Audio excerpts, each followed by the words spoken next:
What is up? Hey. Hey there. How's everybody doing, man? How's everybody doing? Like, seriously, man.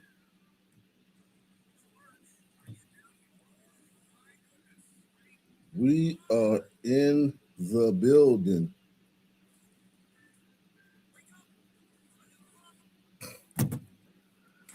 What's up, Amanda?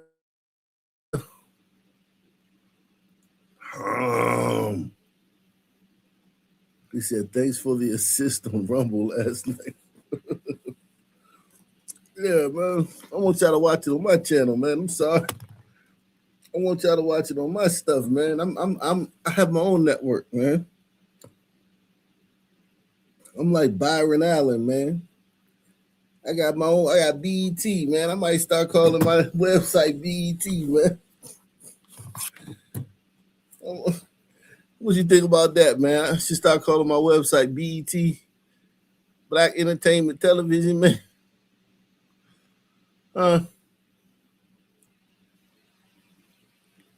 What y'all think about that? What you know about that?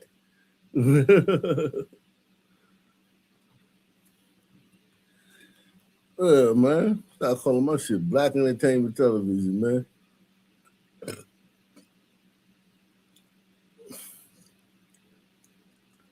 Salute to everybody watching on BET, man.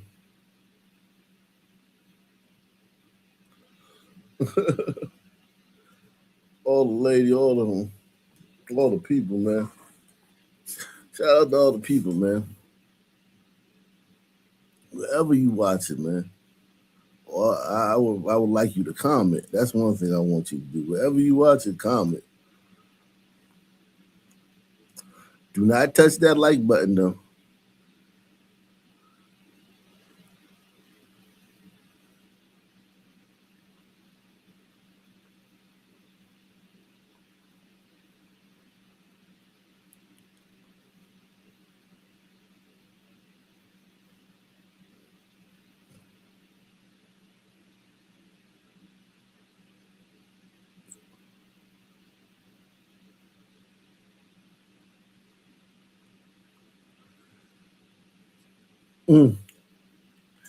Make Iran America again.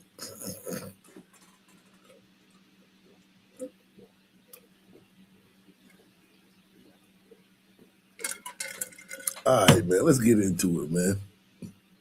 Enough of this funny stuff, man. I'm ready to get into it, man. Dallas police thought Antonio Turner died from a vicious animal attack, but an autopsy showed he was a victim of murder. Good evening, I'm Clarice Tinsley.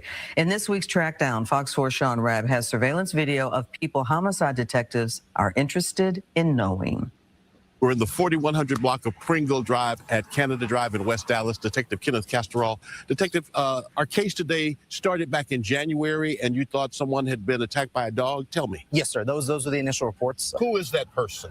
Antonio Dominic Turner. And he was 41?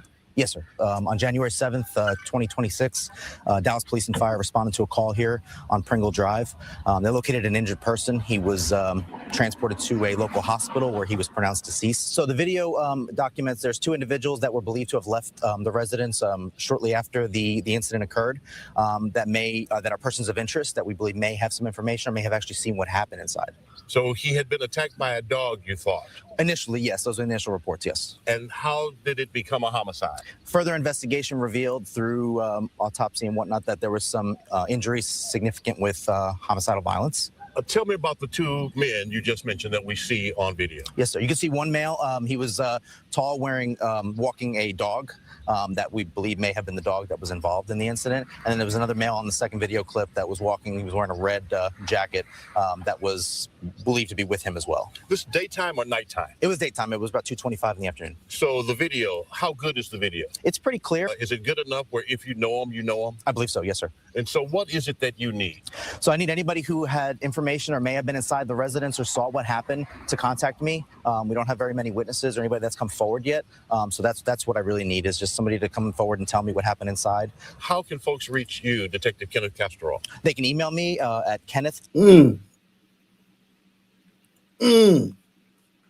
A welfare check turned into a homicide investigation in Merced.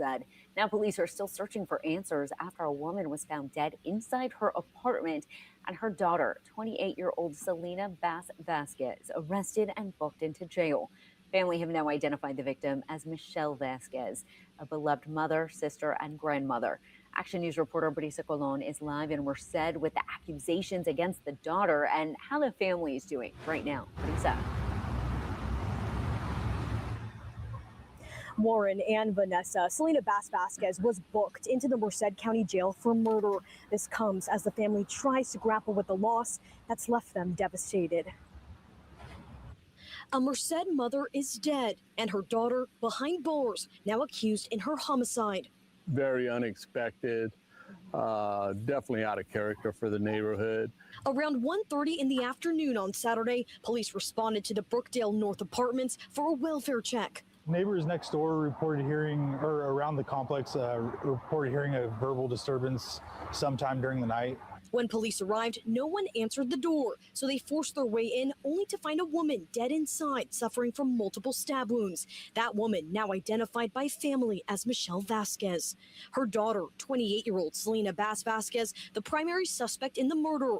Within about an hour, police found her at a nearby Rahili Park and brought her into custody. She had her 1-year-old son, who was discovered unharmed inside the getaway car. She was peaceful. The child was found safe. Ugh. Killing your mom. Yikes.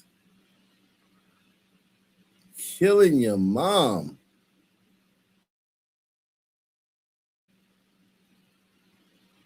We begin with a Newsletter 9 exclusive just a few days after the murder of an 11-year-old in Columbus. New reaction tonight from Caden Harris's father after he was shot and killed on Apex Road Wednesday night.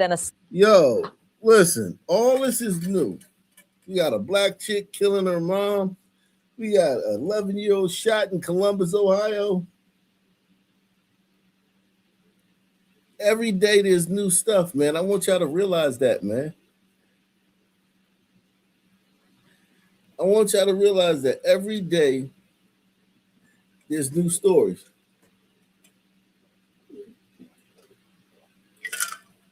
And ain't nobody gonna pay for this 11-year-old's funeral. Ain't no celebrity gonna pay for this 11-year-old funeral. They selling tickets to Nolan Wells' funeral.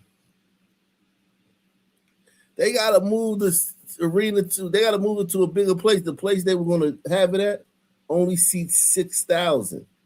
They gotta move to a bigger space because it's gonna be more than 6,000 people coming to Nolan Wells' funeral. What celebrity's gonna come to this little boy funeral, that 11-year-old boy that got killed got shot dead in Columbus, Ohio? We begin with a Newsletter 9 exclusive just a few days after the murder of an 11-year-old in Columbus. New reaction tonight from Caden Harris's father after he was shot and killed on Apex Road Wednesday night, and a suspect has been taken into custody. Newsletter 9's Talia Cavallini is at the Columbus Police Department after 17-year-old Jordan King was arrested for the murder around 6 o'clock this morning. So, Talia, what were the circumstances of that arrest, and how is Caden's family reacting to this latest development? Jason, Barbara, Jordan King turned himself into Columbus police early this morning in connection with the murder of 11-year-old Caden Harris. After speaking with Caden's father, Gainan Harris, he says that nothing could give him or his family closure after this loss.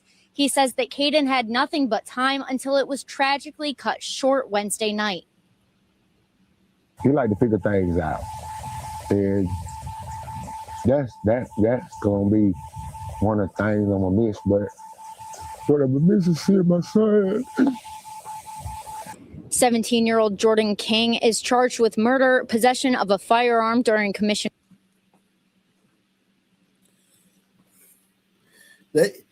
They let like 50 of these for every one for every one Nolan Wells.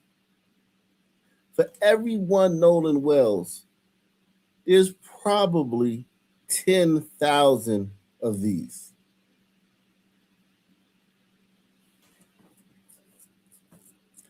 $10,000 of these for every Nolan Wells. And Nolan Wells drowned. I'm just talking about if Nolan Wells, if it was a murder, right? There's 10,000 of these that the black community completely ignores. They don't know nobody's name. No celebrities come out and pay for the funeral, pay for autopsies. None of that shit.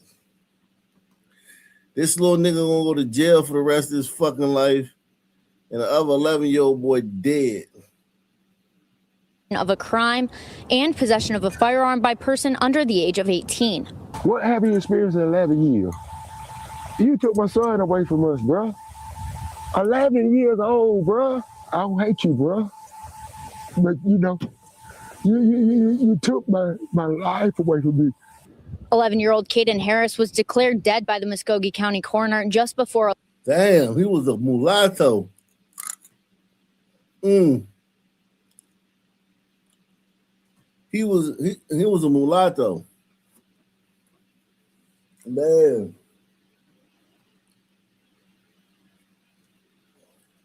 That's fucked up, man.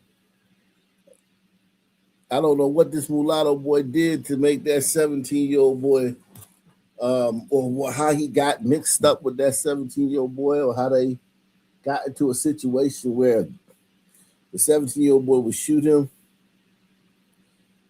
Man. Declared dead by the Muskogee County coroner just before 11 p.m. Wednesday night. That phone call I will never forget. But wait a second. Nolan Wells is a mulatto too. Press 1. Nolan Wells is a kung fu lato. That nigga a wulato.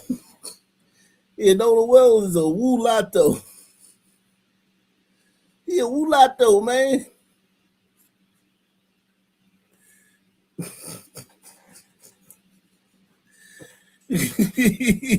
Yeah. Oh man, shout out to Hatfield McCoy, Roger Wood, everybody over there on OgNationNews.com join the programming. Make sure y'all share it from there so that more people can know about that stream. Hit the share button, man. Thank you guys.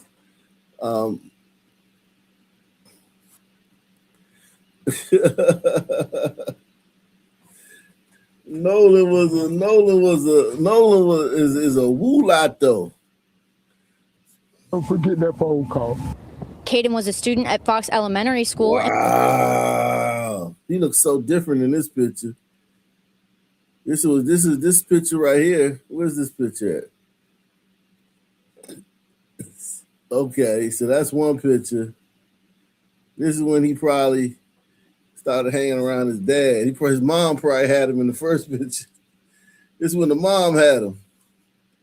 The mom had him. She's like, yeah, you need to go stay with your dad for a little while. That nigga stayed with his dad, man. He was like, yo, I want to be black, man. I want to be black. All right, you want to be black?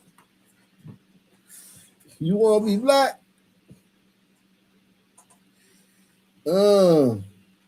You sure about that? Are you sure about that?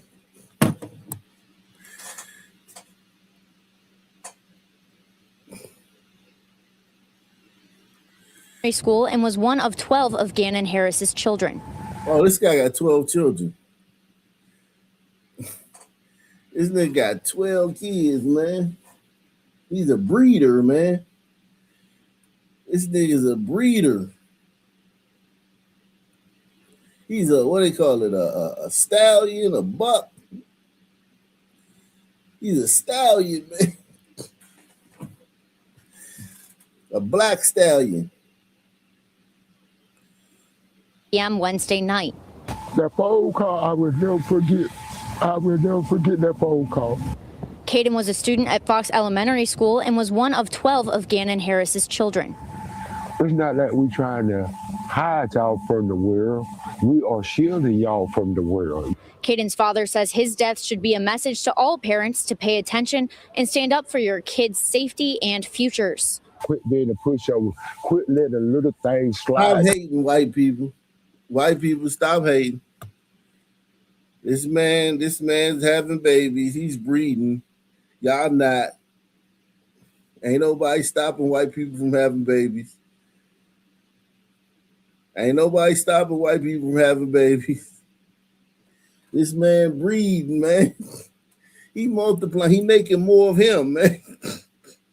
He making copies, man. How many copies have you made, white man? Look yourself in the mirror. This nigga made 12 copies.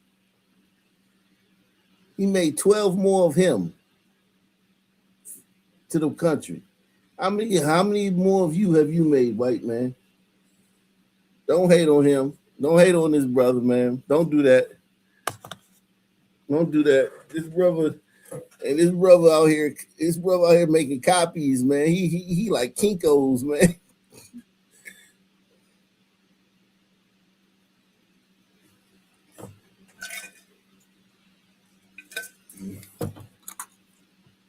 Don't do that.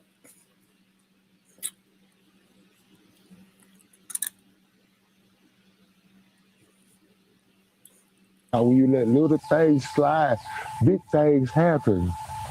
There will be a balloon release in Caden's honor Monday night at 6 on 24th Street. And Gannon Harris says it's not just to celebrate Caden's life, but to help put an end to gun violence. Because once you took that one weapon away, that might be one life you just saved.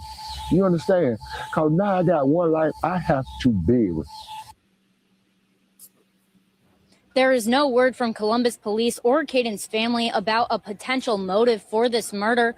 Mr. Harris says he does not know the 17-year-old charged with the death of his son. He says he could find it in his heart to forgive Jordan King, but he will never forget what he did. In Columbus, I'm Tally Cavallini, WTVM News Leader 9. Certainly unbelievable grief for that family, and our thoughts and prayers going out. All right, Talia, thank you for the...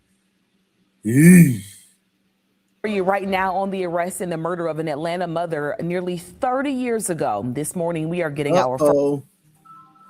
Jesus Christ, man.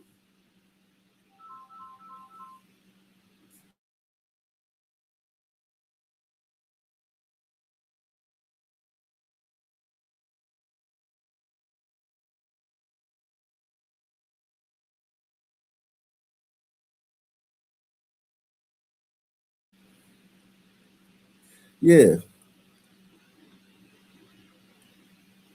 You say you hate forgiving? Forgiving is tricky, man, because here's the thing. If you hold on to it, it does hurt you, man. All the evil things you think about doing to that person, it does hurt you. It hurts you. It fills you with negativity, and negativity comes your way.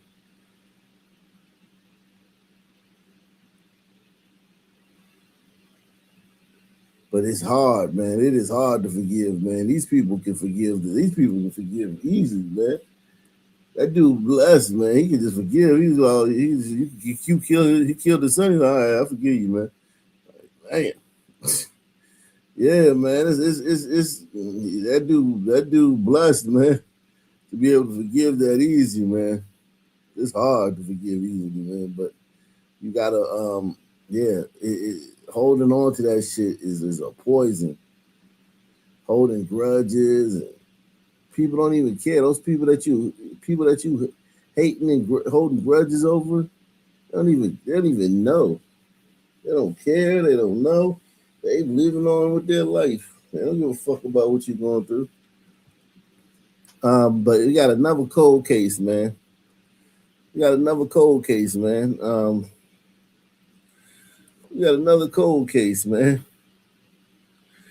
Woman was killed 30 years ago. Who do you think? What's the race of the perpetrator? This woman was killed 30 years ago in Atlanta. What is the race of the perpetrator?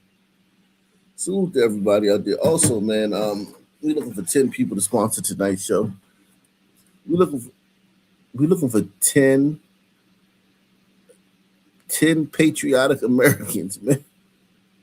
10 patriotic Americans that want to sponsor Real News, man. We be on for like 4 hours, man. We only ask for 10 people. Think about it like this, man. 4 hours asking for 10 people. Most of these shows, they're going to ask for 50 people, 30 people, 40 people for 10 hours, man. I mean, for 4 hours. We ask for 10 people. Sponsor the programming, man. You know what I mean? So get down in there, man, and sponsor that programming, man. I'm going to say, this one, 30 years ago, woman killed. They just discovered who did it through DNA evidence. I'm going to say it's a brother, man. I'm going to bet on black, man. For you right now on the arrest in the murder of an Atlanta mother nearly 30 years ago. This morning, we are getting our first look at the suspect in this case, and we've just learned some new information about the murder. 11 Alive's Ariana Manish joining us from outside the Fulton County Jail. Ariana, what do we know right now? Well, the man that police have been searching for is now in custody here at the Fulton County Jail. Police have arrested 61-year-old Janar Shar with the... All right. Always bet on black, man. Always bet on black. Always. Always and forever. Always bet on black. Especially with these old cases. Because, I mean, we've been doing these old cases for years, man, and it's like 90% black people, black suspect, 90% of the time. You know what I mean? Niggas got away with a lot of murders back in the day, man. Murder of who was 29 at the time, Bridget Lockhart. And this has all come after a renewed push for answers. And now he is facing charges for murder and firearm charges in connection to Lockhart's death. Now, the arrest warrants that we read through say that Bridget Lockhart died from a gunshot wound to the head after returning home from a bowling alley with her 2 children in July of 1999. But the autopsy findings were never sent to Atlanta police, so that case went unsolved for years. Just last month, Lockhart's daughter, who was 5 at the time of her mother's murder, she spoke out and how she is a DeKalb County police officer and how her mother's death inspired her to pursue a career in law enforcement, while also saying that she is still waiting for answers for her mother's death. It's a different feeling when you can help others, but when you can't get the answers for yourself, it really hurts. So that's why it's so important to me, because I want the justice. Nobody seems to know anything other than what we already have at this point, so I'm just asking for help. Are there any? Now, we're learning that this case was reopened after Lockhart's daughter reached out to APD searching for more answers. And through that new investigation, detectives learned Shearer and Lockhart, they were arguing because he believed that she was bowling with another man. The warrant says that Lockhart called a family member after she got home who told investigators they heard the 61-year-old yelling in the background. And detectives noted that Shearer changed his story after being confronted with witness statements placing him at Lockhart's home at the time of that murder. In the meantime, police, they are saying that Shearer is a convicted felon with a long criminal history. Reporting live here at the Fulton County Jail, I'm Ariana Manish for 11 Alive. Back to you. Seemed like they could have solved that one years ago, man. Other news tonight, folks, after more than 3 decades. Sound like they could have solved that one years ago.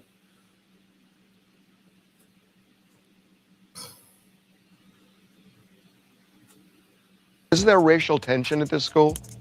No, I don't think it was no racial intention at the school, you know, from my experience. Do you think race is playing a role in this case, and do you think race will play a role in the outcome of this case?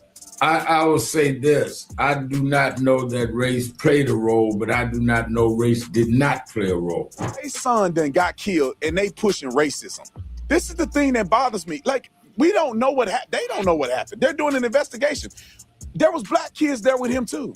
Why y'all act like y'all not? Yeah, see, but right there, that's the flawed argument. And shout out to Brandon Tatum, but that's the flawed argument. It could have been all white kids there, and that still don't mean it was racism. Press 1. Every person there could have been white, except for him, and it still don't mean it's racism.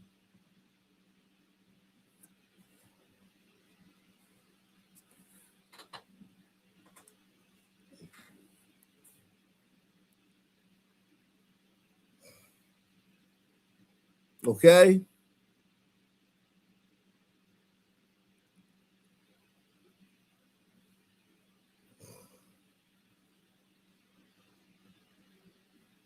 Not even talking about the black kids, just the white ones. I got to tell you guys about Verdict Bourbon. You know, it's a bourbon that's smooth, it's full of character, absolutely incredible. We've had people try it, refuse. Niggas get mad when I promote my shit. When I promote my shit, niggas get mad. When I promote my t-shirts on the Caitlin Clark channel, motherfuckers get mad. When I promote my website, motherfuckers get mad. It, and the feedback has been incredibly amazing. So if you go with Not Guilty, you have the smooth sweetness that people love, and Guilty brings the bold classic bourbon character. So all you got to do is go to verdictbourbon.com, and you got to plead your age, face the verdict, and find out if you're guilty or not guilty. You must be 21 and over, and make sure you drink responsibly. Don't be a dummy. All right, let's get to the young boy, Nolan Wells, and his coach. Like I'm telling you, let me just frame this real quick as we get into this. I am getting more and more upset with Nolan's parents and these activists. I'm getting more and more upset because I feel like that they're doing this young man a disservice by pushing racism where it's not necessary. And there is no reason for you to be trying to have justice in a criminal proceeding for you to have a civil rights attorney represent you. You need to have a criminal law attorney representing you. That's like me going and somebody slipping and falling at my headquarters, and I go hire a criminal attorney, a criminal defense attorney. Why would I need a criminal defense attorney if I'm dealing with a civil matter? If you want justice in a criminal justice system, which is somebody that's going to hold people accountable once they're arrested, if they did an investigation, true or false, whatever the case may be, you need a criminal defense attorney. Why would you get a civil rights attorney? You're not just getting a civil attorney, you're getting a civil rights attorney. Listen to the black coach and what he said about what happened. Roll it. So, Tracy, what his parents think happened here? Do they believe this was just an unfortunate accident, tragedy, or that it's something more sinister? I was in Ocean Springs when it happened, and I was still in disbelief when I got the news that Nolan was missing. So when I got all the details surrounding the case, that they told me he was out at Horn Island, and he came up missing or whatnot. I talked with his dad, and we just had a conversation that was kind of after the fact when they had found his body, because I was just giving the family their respect that they deserve, and when everything first took place. But I was sharing all the details that the family was sharing, just putting the word out there, and just so everybody could be on notice and everybody be paying attention. What can you tell us about just Nolan as a human being? Nolan was a great young man, with a big personality.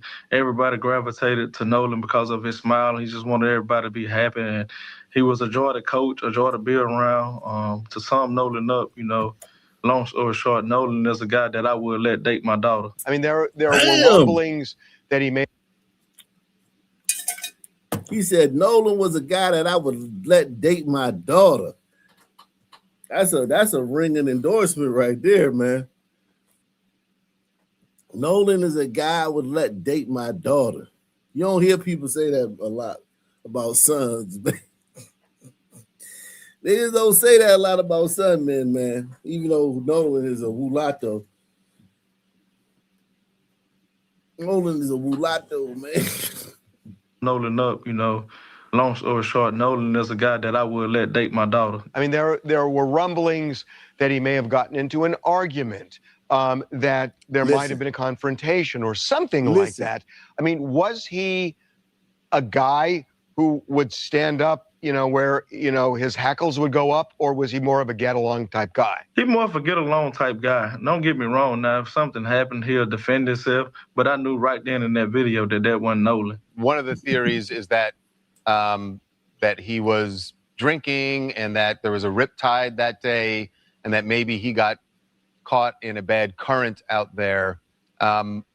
Knowing him as an athlete, and we've heard that he did know how to swim, would that surprise you if he ended up in that situation? I mean, it would surprise me, that happened, but like I said, man, I'm just waiting till the family, give out, details of what they done gathered. Was there racial tension at this school? No, I don't think it was no racial intention at the school, from my experience.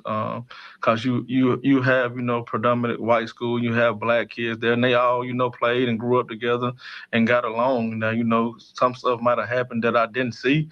So, I can't speak wholeheartedly on it, but from what I did see, it was a tight-knit community, you know what I mean? Wow. And it will never be a tight-knit community. This right here has done irreparable harm, in my estimation. What do you guys think? I think that this has done irreparable harm.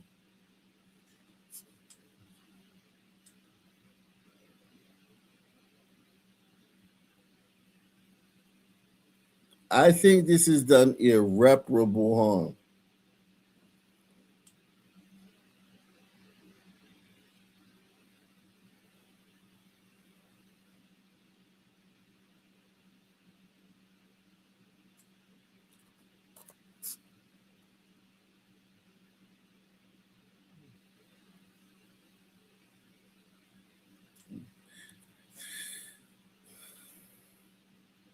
I think they've destroyed that little town, man. That town will never be the same.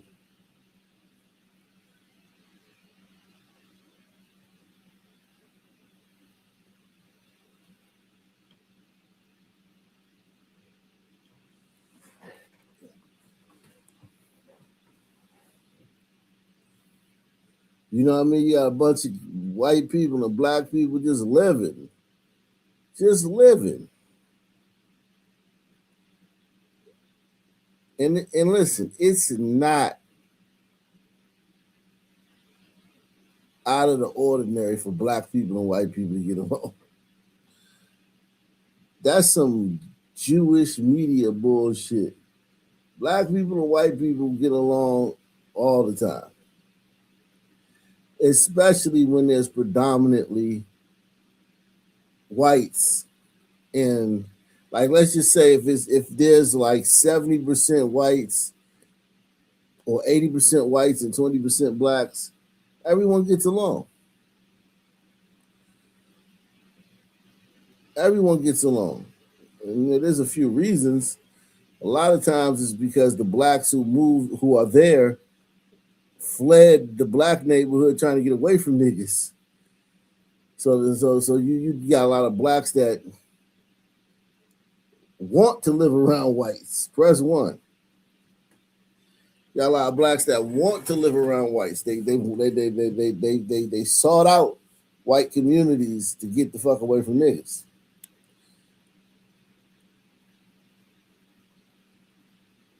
You know?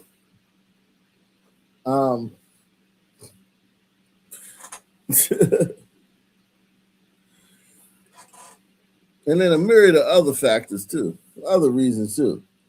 People are usually happier because those white communities are safer.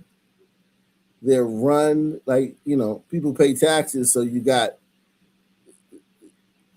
the grass at the city park is cut. You know what I mean? The trash get picked up on time on trash day. You know what I mean? The police department is fully staffed. The schools, have, great teachers that care, and high test scores, and you can walk the streets at night. It's not a lot of teenage boys roaming unattended where their parents don't know where they're at all hours of the night. So yeah, I mean, I could imagine that, you know, Nolan Wells and the other black people, quote unquote, in that town were pretty happy and pretty chill and enjoyed themselves, man.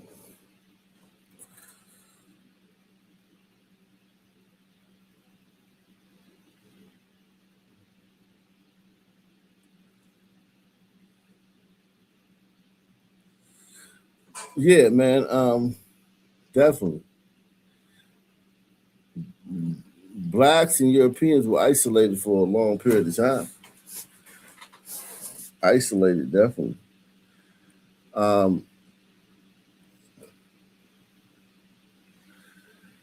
Salute to everybody out there, man. Salute to everybody in the building, man.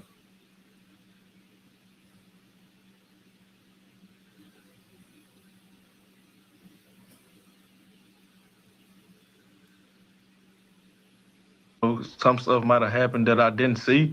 So, you know, I can't speak wholeheartedly on it. But from what I did see, it was a tight-knit community, you know what I mean? And why interject race before you get any information? To me, let me just say this, and I know people gonna clip this and get back, and I don't care. I really feel this way. I'm getting sick of black people, right? I like the black people like me and others that are conservative, that's smart, but the rest of y'all, I'm sick of y'all. It's hard to even want to be around black people, to be honest, because you try to give them a pass. You try to be nice. You try to say, not every black person's like this. Yeah, no, people on TMZ ain't like this. Oh, man, this person ain't like this. This person, man, they son done got killed, and they pushing racism. This is the thing that bothers me. Like, we don't know what happened. They don't know what happened. They're doing an investigation. There was black kids there with him, too.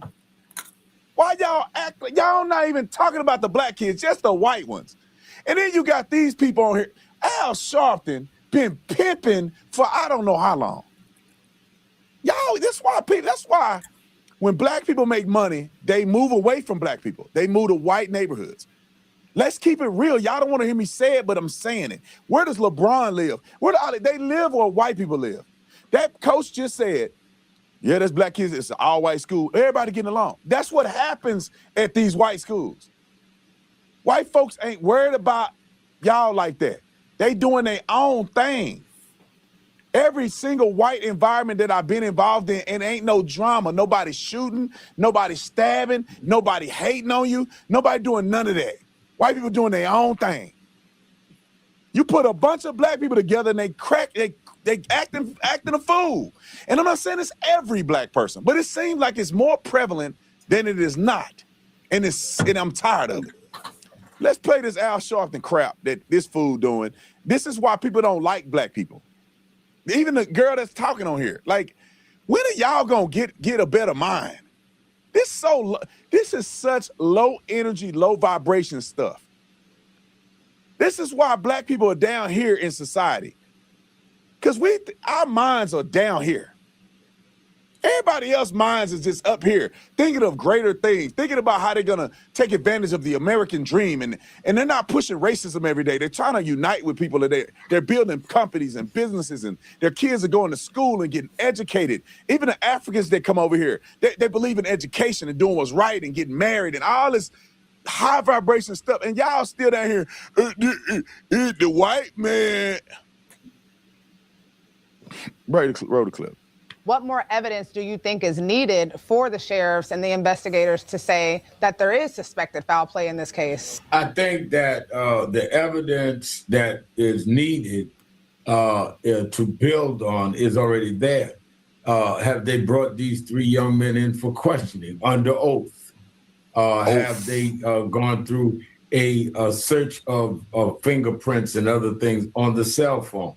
Either they are doing policing or they're doing covering up.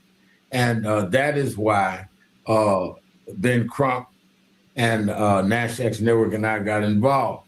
The real unfortunate part is with this present administration in Washington, Donald Trump, you can't even say, as we've said historically, whether it was from Abner Louima in the 90s to George Floyd a couple of years ago, we'll go get the feds. You can't get this Justice Department. What we can do, though, is go to state court and sue and depose these young men on what they were doing. So there's going to be a legal strategy that Ben Crump, who's the best at it, will do. I'm going to continue to stand with the family and mobilize people around the country so that this does not go off the minds of the American public. Now, think to yourself, why are they attaching themselves to this case specifically? There's young black people that die every single day in this country, and many of them in violent ways. But they find ones that they can make money on. There's no evidence of foul play. And even if there was... Yeah, man.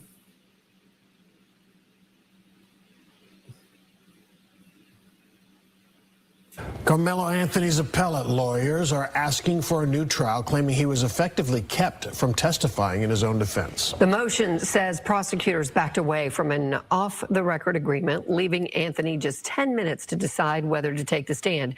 So it also challenges public access to the courtroom, jury instructions, and the overall fairness of the trial. Fox 4's Casey Stiegel reports. Carmelo Anthony's new legal team is attacking the process that led to his murder conviction. Support the channel, guys. It takes one person to start it, man. Support the channel. We're looking for 10 people to sponsor tonight's programming. We're looking for 10 people to sponsor tonight's program. It takes one person to get the ball rolling, man. And then we can get 10 people to sponsor tonight, man. I know we got 10 people out there that actually enjoy this content, man. I know we got 10 people out there tonight that enjoy this content. I see y'all coming here every night, man, enjoying the content, man, enjoying the entertainment, man. I know we got 10 people that can sponsor the show, man. Keep the show moving forward, man. Carmelo Anthony, this fool, man, he doing 35 years, man. He been in there for a while now, man. He done got his feet wet. He know he in there. It's his reality now. We ain't heard nothing new from. We didn't hear nothing new from jail. So he must be, just everything must be just going, smooth. He's just, getting into his routine. This is his new life. This is the life that he chose. He wanted to be hard. He wanted to be a tough guy. You know what I mean? And he was 17, don't get me wrong. And listen,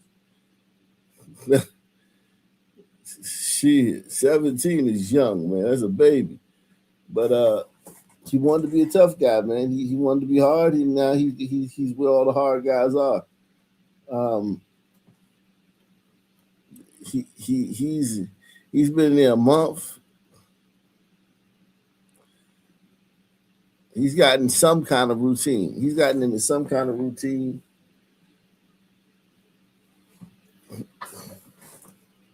Murder conviction.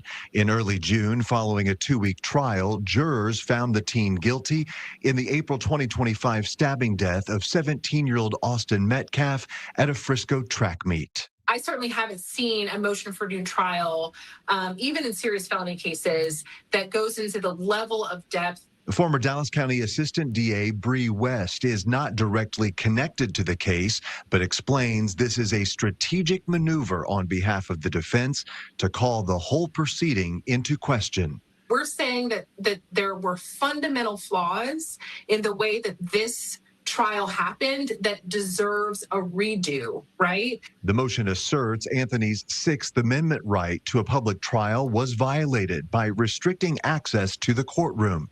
It states the cumulative and practical effect of these provisions was to exclude members of the public from the proceedings at every stage. However, the central argument focuses on why Anthony never took the stand. Defense lawyers say both sides had agreed to keep certain important character and reputation evidence about Anthony, Metcalf, and Metcalf's brother away from the jury. This is, sort of an agreement, an off-the-record agreement, a gentleman's agreement that dictated the entirety of the defense case. But when prosecutors argued that protection would not apply if Anthony decided to testify, his lawyers say they were forced to quickly make a life-altering decision. The court allotted the defense 10 minutes to counsel a 19-year-old through it and denied counsel's request for additional time, which effectively kept Anthony from taking the stand. I do think that it's really challenging that potentially a court decided that you had 10 minutes to make that level of decision when it has the potential of being life-altering. The Collin County District Attorney's Office refutes the claims, releasing a statement to Fox 4, reading in part, "The entire prosecution team conducted this trial ethically and in full compliance with the court's rulings. We remain confident in that verdict and the fairness of the proceedings. But now the court must decide whether the allegations warrant a hearing or a whole new trial." Jeez. Carmelo Anthony, man. Fucking hey, man.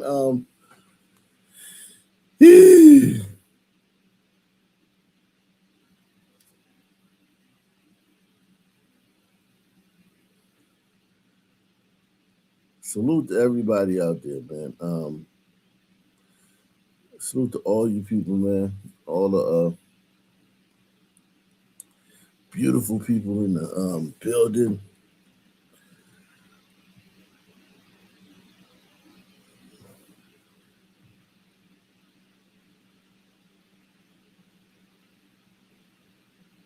Right now at 6, 2 men in critical condition shot at a Cypress grocery store. We want to thank you for joining us here at 6 o'clock. I'm Keith Garvin. And I'm Lisa Hernandez. Stephania is on assignment tonight. The Harris County Precinct 4 Constable's Office says multiple people were shot at the Kroger on Cypresswood Drive and Mason Road. That is along the Northwest Freeway north of the Bridgeland area. That is where we find KPRC 2 News reporter Corley Peel. And Corley, you saw deputy constables escorting someone in handcuffs. Keith and Lisa, that's right. We did see someone being walked away in handcuffs earlier today. It's unclear what their role is in the shooting at this time, but we do know 2 men were shot. They're both in critical condition at this time. But if you look behind me, you can see that law enforcement is still out here outside the Kroger that is closed right now. And you can see that it's still a massive crime scene. We actually saw an ambulance just show up here moments ago. But investigators tell us that they responded to the store after hearing multiple gunshots reported from inside the Kroger. And when they arrived, they found the man walking outside who was injured after being shot. And when they went inside the store, they found that second man suffering from several gunshot wounds. Now take a look at this video. This is from our community news partner, Grizzly's Hood News. And you can see a man in a yellow shirt covered in blood walking away in handcuffs. It's unclear what his role is in the shooting, but other witnesses also shared videos with us of another person being rushed away in a stretcher before being placed in a helicopter. At this point, it's unclear what the motive was behind this shooting, what led up to the shooting, and who pulled the trigger. Investigators are still working to figure that out. It's also unclear if the men work here or if they were shoppers. We did ask constables that question, but they weren't able to clarify it at this point. Witnesses tell me they were inside the store and heard several gunshots before everyone started screaming and running outside. One man says he saw several elderly women running and children scrambling. But I also talked to a witness who saw that man in the yellow shirt. Take a listen. There was this male in yellow about 50 yards ahead of me, and he goes in the store, and I'm about at the doors where I hear a loud boom, and a couple seconds go by and I hear a couple more booms. So then it's pretty muggy outside, so I think it's like the thunder and stuff. Then a wave of people just come out screaming he has a weapon. Everyone looks nervous, like clustered. So then I just turn around and start sprinting out. And I get back to my vehicle, and the male I saw in front of me, he's on the ground, and the cops showed up. Then they put him in handcuffs and transported him the vehicle off to the side. Then about 30 minutes later, another male comes out in a stretcher this time, and it looks like he has blood all over him. and they put him in the back of the ambulance. Then the first male in the yellow comes out. Like when he was first out, he had blood all over him. A scary sight for a lot of those shoppers out here today at the Kroger. Constables say no bystanders were hurt. Again, the motive for this shooting and what led up to it is still under investigation. We will keep you updated. Reporting live from Cyprus, Corley Peel, KPRC. Shooting the Kroger. I'm sure we all know who did that. Shout out to Deluxe 247, aka Cal Ripken, aka the real MVP, coming through once again. Shout out to him, man. Whew.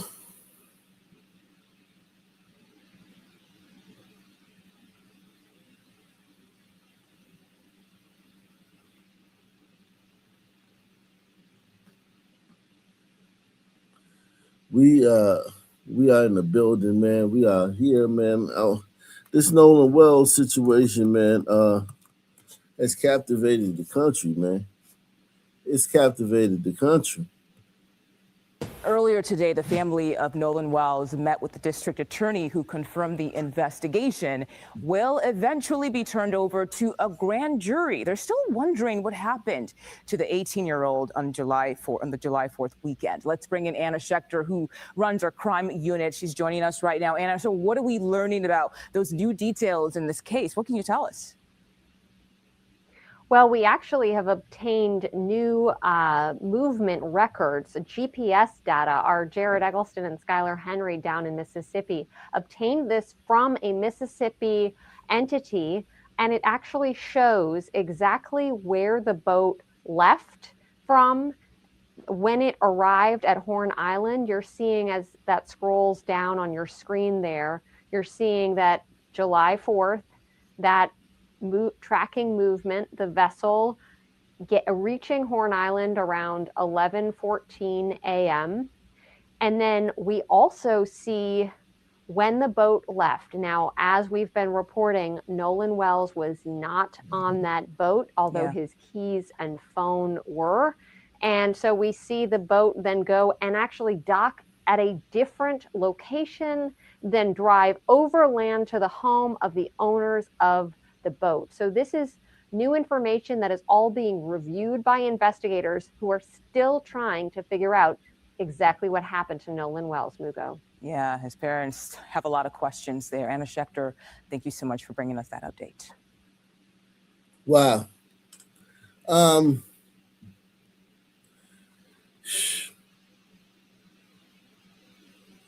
Everybody getting their clicks talking about Nolan Wells, man. The Nolan Wells story.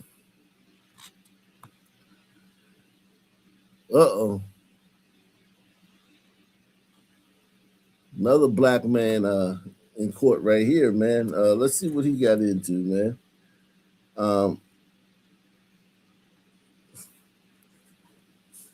Make sure you're sharing the programming too.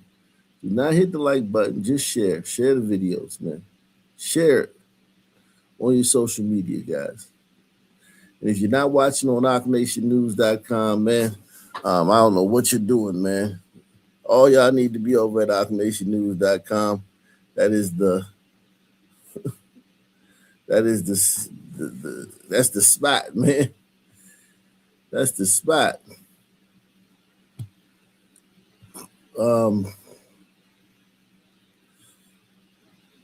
Nolan Wells. Nolan Wells. The Wulato.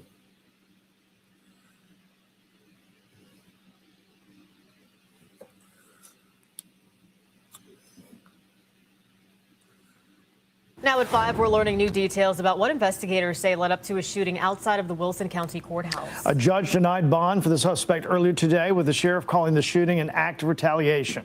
CBS 17's Baron James is live outside the courthouse tonight. He has been working on this story since it broke. And Baron, there's a heavy police presence for that bond hearing today. That's unusual.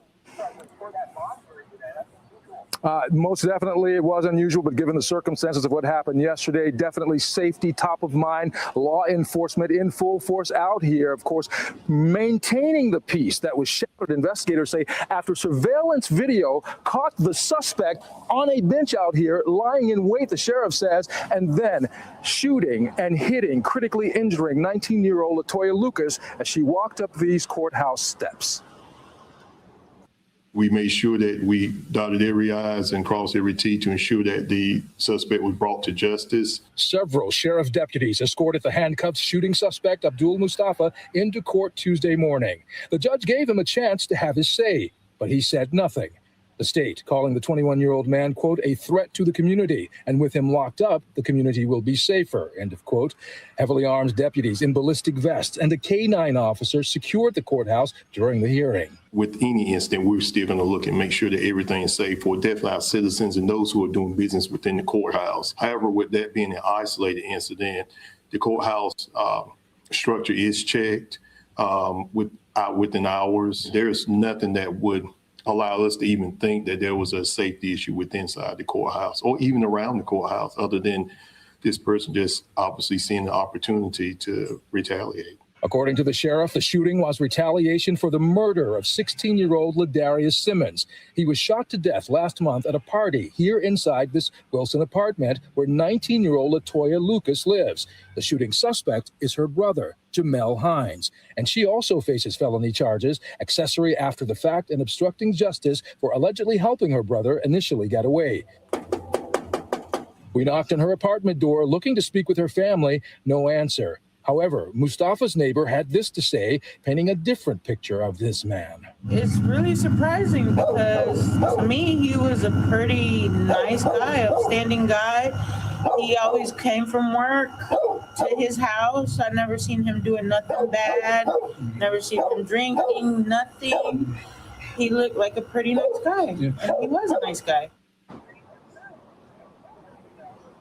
Shortly after the courthouse steps shooting, the sheriff says Mustafa shot at a responding police officer and a deputy. They exchanged gunfire. The deputy suffered minor injuries, and the officer, we understand today, is undergoing surgery after being seriously wounded. The SBI is investigating. Mustafa is set to go back to court later this month. We're live in Wilson County. Baron James, CBS 17 News. Wow. All right. Wow. You get down there in these little black communities, man, and the news gets crazy.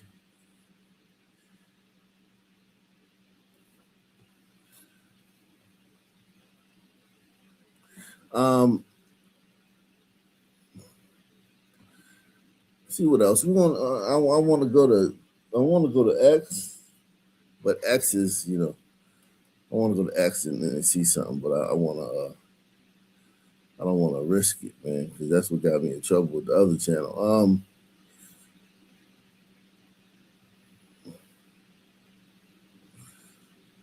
And today, the murder case of former Ole Miss and JSU football star Adarius Bowie moves forward in court. He was shot and killed June 5th, and now a bond hearing for one of the 6 people charged in the case is set for 9 o'clock this morning. Now, 16 WAPT's Omase Ighodaro has been following this case from the beginning and is live outside of the Rankin County Courthouse with what we know so far today. Good morning. Ali, good morning. Now, investigators say Adarius Bowie, also known as DD, was shot multiple times on Adams Road in Rankin County after visiting his infant son. Now, today, the court will decide whether one of those murder suspects will continue being held without bond. And 6 people have been charged in this case. Today's hearing is for Dominic Sanabria. The court will hear arguments regarding if he should remain held without bond or if he's legally eligible for a bond under Mississippi law. At a previous hearing here, the judge ordered the second murder suspect, Ladarius Harrison, to remain in jail without a bond. The judge also revoked Samiko Crump's $500,000. Her name Crump. I wonder if she related to that Benjamin Crump, man.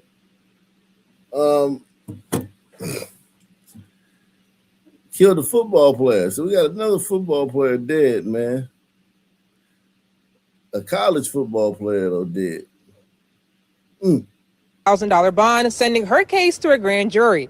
She is charged with accessory after the fact. Now, two other accessory after the fact suspects, Kaylee Trimble and Michael Mitchell, each received $500,000 bonds, and Kristen Ragsdale faces a hindering prosecution charge with a $75,000 bond, and all three of them are pending preliminary hearings here in court. Now, if convicted in the killing, both Sanabria and Harrison face life in prison.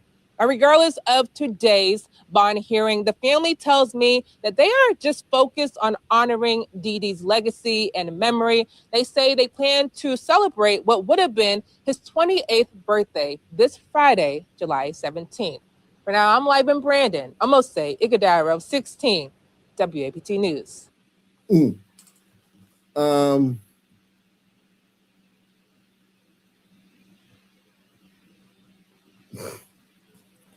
Let's go to TikTok, man. Salute to everybody out there, man. Shout out to all you people out there, man.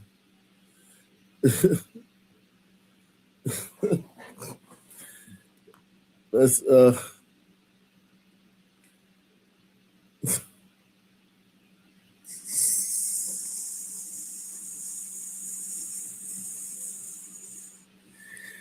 oh my God, man.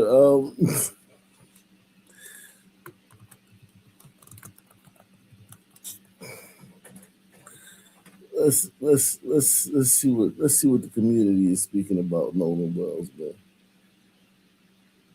I want to know where that autopsy is, man. I think we're not seeing the autopsy because the autopsy not going to show us. The autopsy going to come back clean as a whistle. The autopsy going to come back clean as a whistle.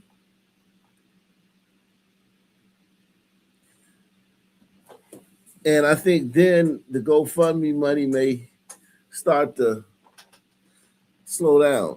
Now, there's a lot of racial grifters out here. I don't think it'll stop completely, but it'll start to slow down. So that autopsy actually coming out, if they had something in there, they would have already come to the news. If they had, if Crump went and said, "Hey, any updates on that autopsy? On the autopsy, is there any updates on the autopsy?" And they would be like, we haven't finished yet, but it does look to be blunt force trauma on Nolan's head. And maybe he could have hit a rock while he was floating around in the water dead. But this looks like actually, it happened before he died. Niggas would fucking be doing backflips. That'll be all you hear on social media tonight. So we know that they ain't heard nothing. That autopsy is clean as a whistle. Here's my thing too. What if the autopsy team is all white? Are they going to ask for an autopsy team with a black person on it? Are they going to say, "Man, we need somebody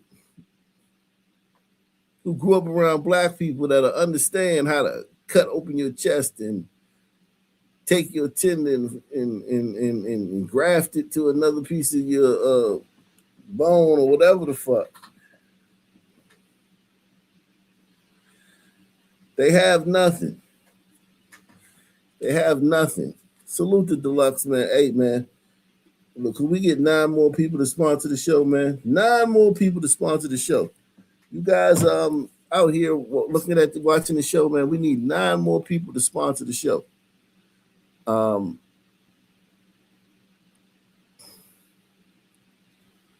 We're going heavy out here on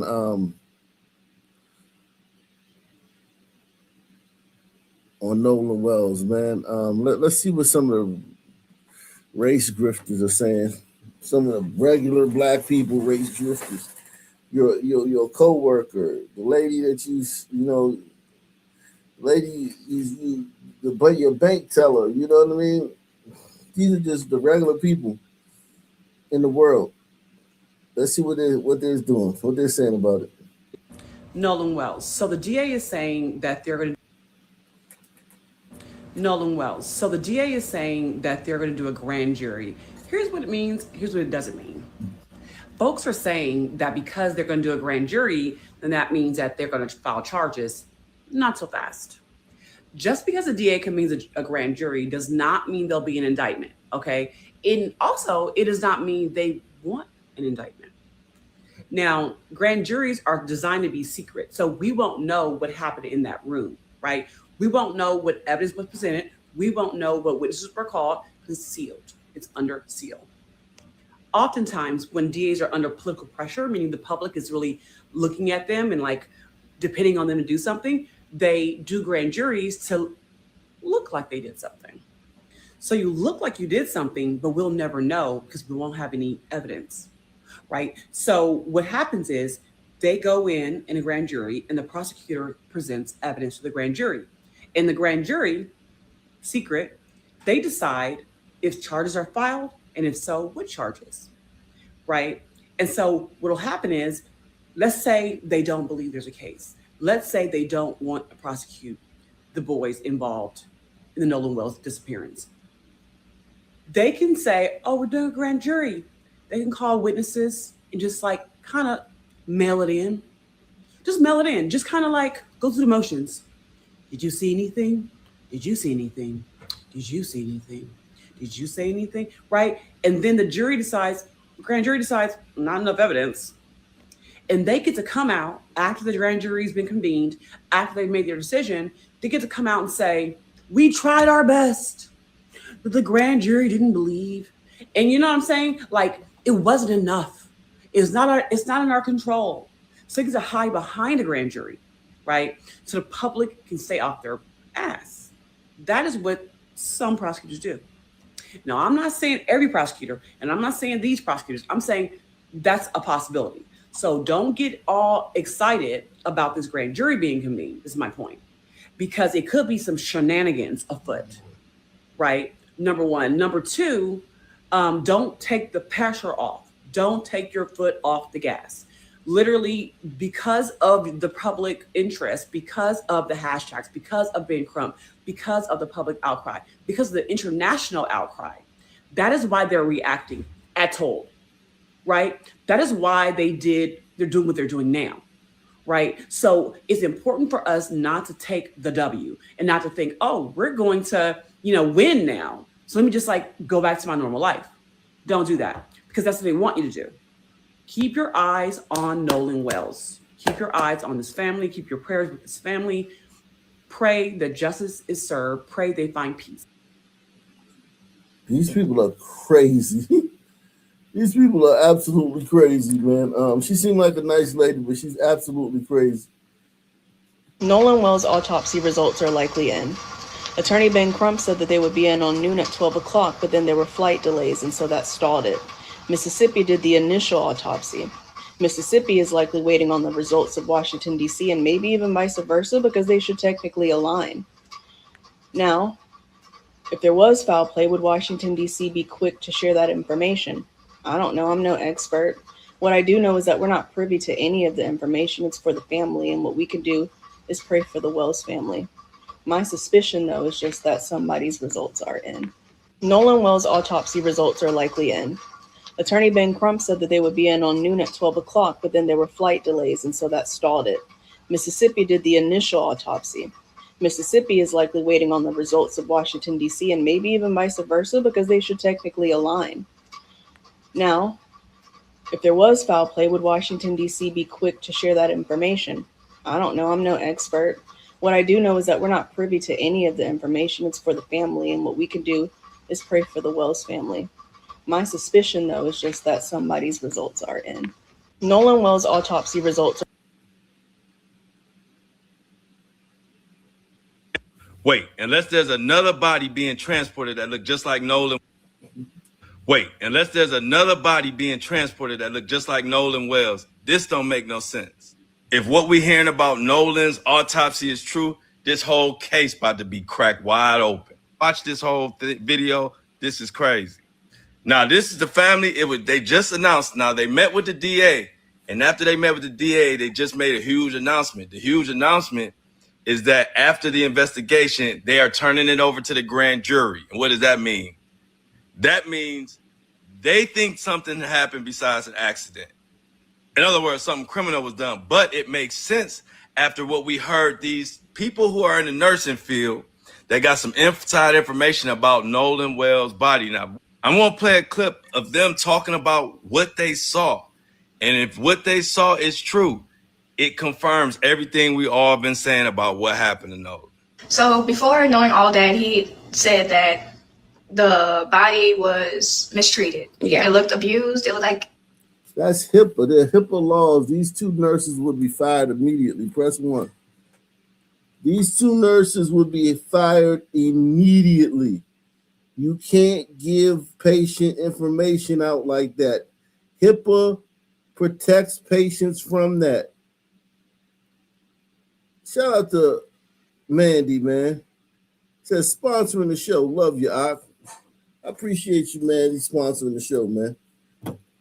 We definitely appreciate you that, man. Salute to you. Shout out to my man Tom. Tom also wants to sponsor the show, man. I appreciate you guys, man. That's 3 down, man. 3 down, sponsoring the show. 7 to go, man. I appreciate you guys, man, for sponsoring the programming tonight, man. I want to find this video of these nurses, just their video, just without this guy's commentary, man, because those black nurses are fucking lying, man. They didn't see shit. Here it go, right here. All right, so we want to talk about Nolan Wells today. Nolan Wells today. These two fucking rats didn't see shit. Press 1. And if they did, and they came to the internet and discussed a patient's medical history on social media, they'd be fired yesterday. Press 1. Them bitches ain't see a motherfucking thing. It's just more lies. More lies. Black people are lying now. They're resorting to lying because they're starting to feel like their BLM grift is starting to, come to an end. So they're starting to lie. Lying is something that black people do very well. Black people are very good liars.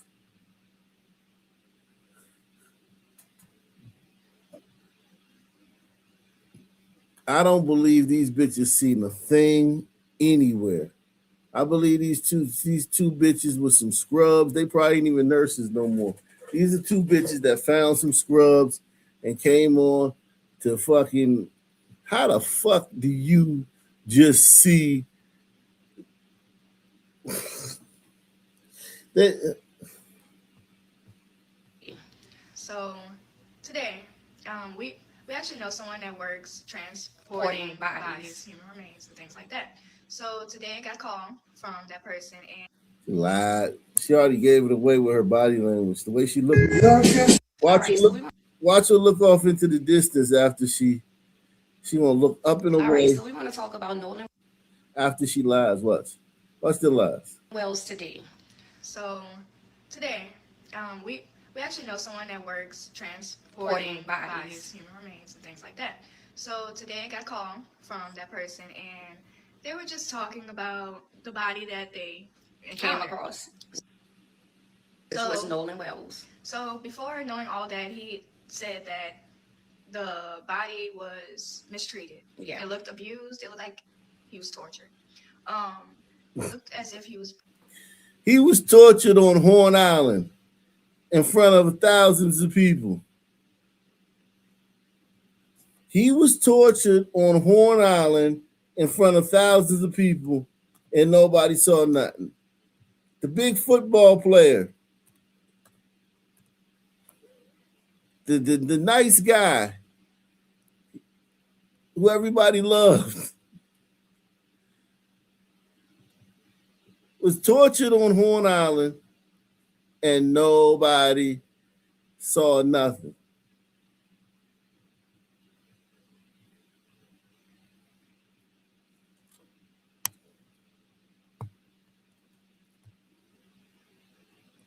Nobody heard nothing. Because I'm tired of dealing with the bullshit. Everyone loved Nolan. He was very popular.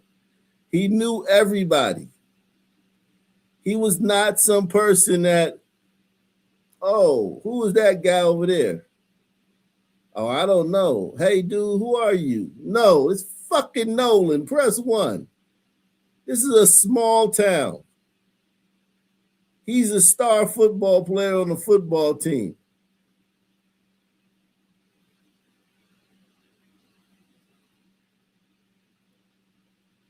The cat's out the bag. There were thousands of people on this island. It's like a motherfucking, you might know if you in Philly, you got the Plateau, in DC, you got Haynes Point. These areas where people just come to hang out with their cars. I don't know if your city has those things, but different cities have those things where people just, it's like maybe like a long park with a street on it. People just come and park their cars and hang out. This is like that for boats. So you would have boats all up and down this side and boats all up and down this side.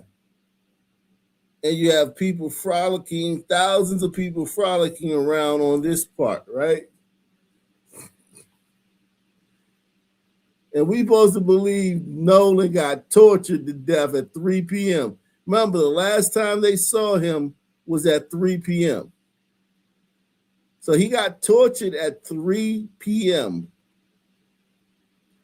in front of all these motherfuckers.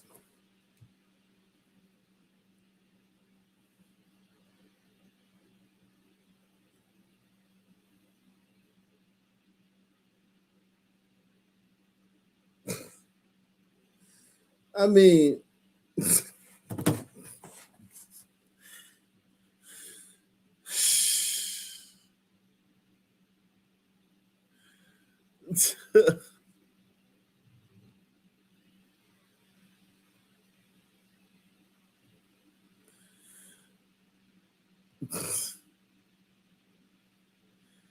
he got tortured at 3 p.m. in front of all these motherfuckers. That's what they want us to believe.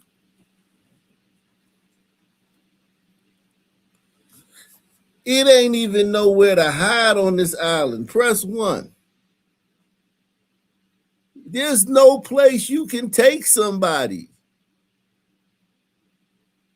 Let's just say the 3 white boys is like, we want to overpower Nolan and drag him somewhere and torture him. Where?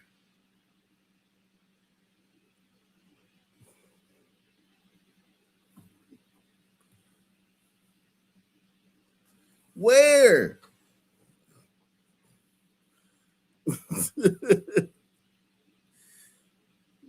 Them bitches are just lying, just like the people did with Carmelo, the shameless lying. Once they realized Carmelo was cooked, black people just started lying. Yeah, I was there, man, and 20 people jumped Carmelo, man. It was like boom, boom. The first guy hit him with a bat, and then remember, they got into a fight at a party a week before, and Nolan and Austin was bullying Carmelo, and this is all the lies. Niggas be lying, man, straight up, not even fucking embellishing. Niggas will lie. Maybe. Where? Face, body, said he was burnt. And not only that, his body was mistreated when they transported him. So as they were transporting him, he was actually face down. So everyone knows when you're transporting the body, when only a couple of people work that job, they all know you don't transport the body face down. It's kind of very disrespectful. So you And there's black people that's going to believe this. It's a lot of white people that's going to believe this too. White people's IQ is, listen, white people have been exposed. One thing this Nolan Wells thing has exposed is that white people not as smart overall as we think, man.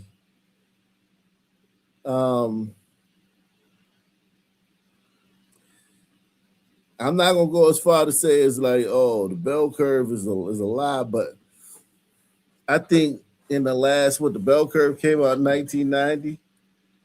That was like 36 years ago. I would say the last 36 years, a confluence of factors have led to the overall white IQ dropping. Okay, the white IQ is dropped. White people are not as smart as they used to be.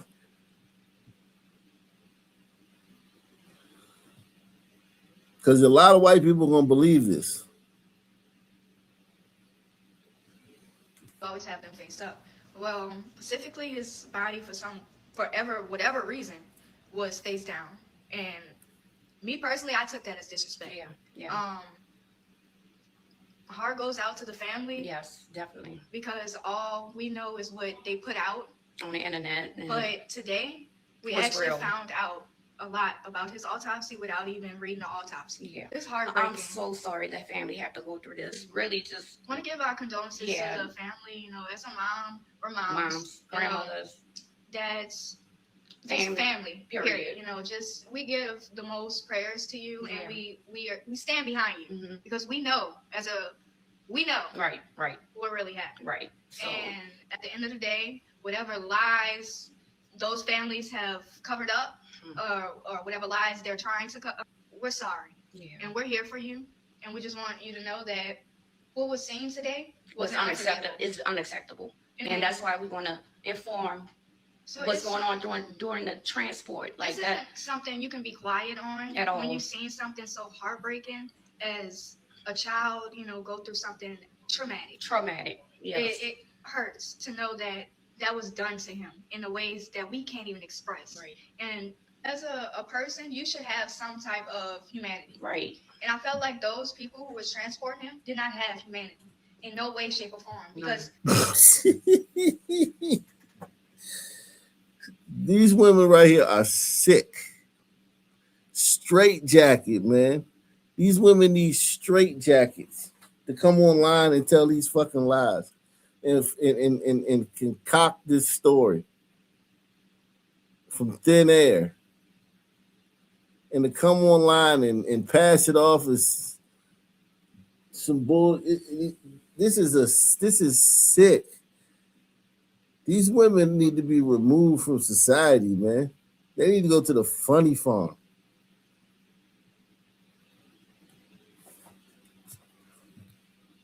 if I can feel the way I feel about the situation, just listening to what happened, you also can listen to what happened to this child. Right. Because at the end of the day, that is a child that you did that to. Right. So this child needs justice. Justice. Because Justice we're not going to sleep at until all. he gets it. At all. And Oh my God.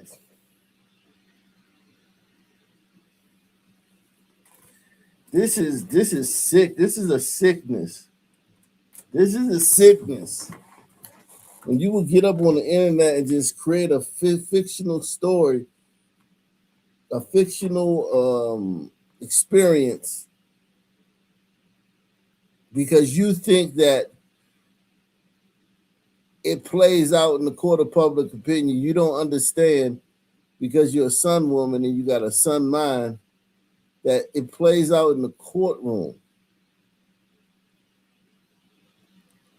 Public opinion doesn't fucking matter. They're still playing the court of public opinion game. So they're gonna lie about shits because they think that, oh, this will make, I guess, the people asking questions. This will make them feel bad about asking questions because, Nolan's body was transported upside down and it was beaten up and tortured. He was tortured. I heard the feds are in Mississippi right now, so justice for Nolan Wells. No matter what. Our heart goes out to his mom, his family, everybody. And just know, families, we're coming for you. Yeah. All right, so we want to talk about Nolan Wells. We're coming for you. Jesus Christ. So the latest update in the Nolan Wells case was that Ben Crump let us know that all of the evidence from the investigations are being turned over to a grand jury. Now, before I talk about what that means, I want to talk about the fact that there's a difference between activism and reporting. And that's important in a situation like this. When it comes to situations like this, we don't need reporting. We need activism because the mainstream media is always going to report with a bias. And what that means is that they're going to be quick to take the word of the people who tell you that there was no foul play involved in any of this. So while I understand that people were questioning why Ben Crump was putting out all kinds of evidence, you need to understand that there's a method to the madness. The method to the madness is to force people's hands to be able to tell us something. Because the more you put out there, the more they have to respond to. Because they can't just keep quiet and go with the fact that they believe he drowned. So now not only does the private investigator that Ben Crump and the family hired have to make sure that every stone is turned over, they force the local authorities to have to do the same. So even if something comes up that is not perfect evidence, somebody still has to answer to it because it's being put out there. And now all of the evidence has to be passed over to a grand jury. That wouldn't have happened if they would have been able to just simply rule that there was no foul play and that he drowned. And I want to be crystal clear that the only way that evidence gets passed on to a grand jury is if the prosecutor in the community decides that there's enough evidence to potentially press criminal charges. One of the kids' mothers is a judge. Do you understand what I'm saying? So she knows the local prosecutor. It would have never been turned over to a grand jury. So now that it's being passed over to a grand jury, the grand jury gets to look at the evidence and decide if there's enough to move forward with pursuing criminal charges. And guess what? Ben Crump and his team are going to watch that process with a fine-tooth comb to make sure that what happened to Carmelo Anthony, which is that he was faced with a jury full of people that do not look like him, they're going to make sure that that does not happen in this case and that he is able to have a fair trial and we can really get the answers to what happened to him. This was never about reporting the facts that they told us. This was about forcing their hand and putting their feet to the fire to tell us what happened to Nolan Wells. So the latest update in the Nolan Wells case was that Ben Crump let us know that all...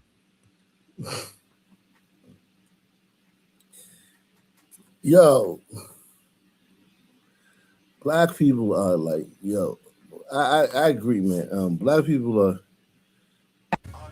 Guys, look at this. So pretty, right? Let me show you everything I used. Normally, when I do investigations and stuff. Guys, look at this. So pretty, right? Let me show you everything I used. Normally, when I do investigations and stuff, I have a shut off, right? And I can shut everything off and get rest, go to sleep or whatever. For some reason, this is gnawing at me heavily. Like, I can't sleep. And it's so weird. I don't allow things to bother me in this manner at all. At all. But it's just very bizarre. I just keep getting, I don't know. The only thing keeps popping up in my head is cover up, cover up, cover up, cover up.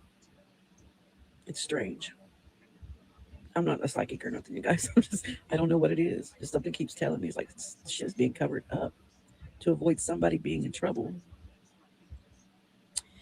And it's usually the ones closest to you. Tashima Hands is Javon's mother's name. I found her. So there's that. There's so much shit going around. It's just ridiculous. Trying to say that Javon's mom didn't know he did a TMZ interview. Yes, the fuck she did.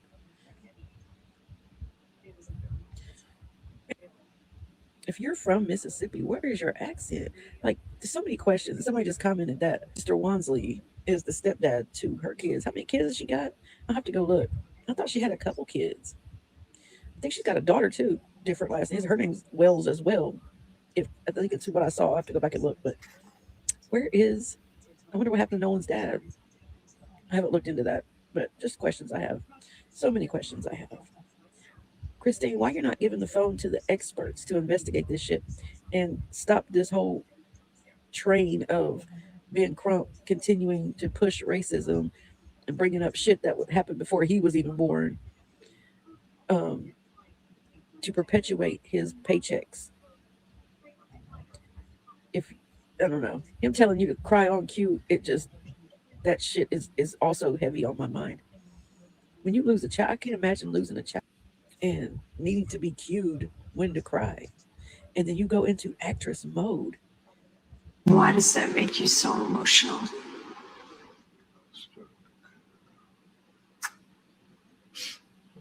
Because he just... And pretend to cry on cue. There was no tears, there was no crying. It lasted 2 seconds. He was back to straight faced again. It didn't hit how Ben thought it was going to hit. It's just very bizarre.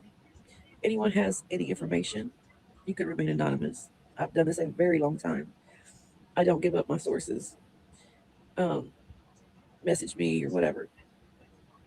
I've gotten a couple tips that I am looking into right now of some people, but I don't know. I'm not getting the answers to my questions that I need. I already feel like I know what's happened, but I'm all ears. I'm all ears. Guys, look at this. So pretty, right? Let me show you everything I used. Normally when I do she was a content creator, a fashion blogger. I don't know, she still might be Christine Wansley, aka Nolan's mom.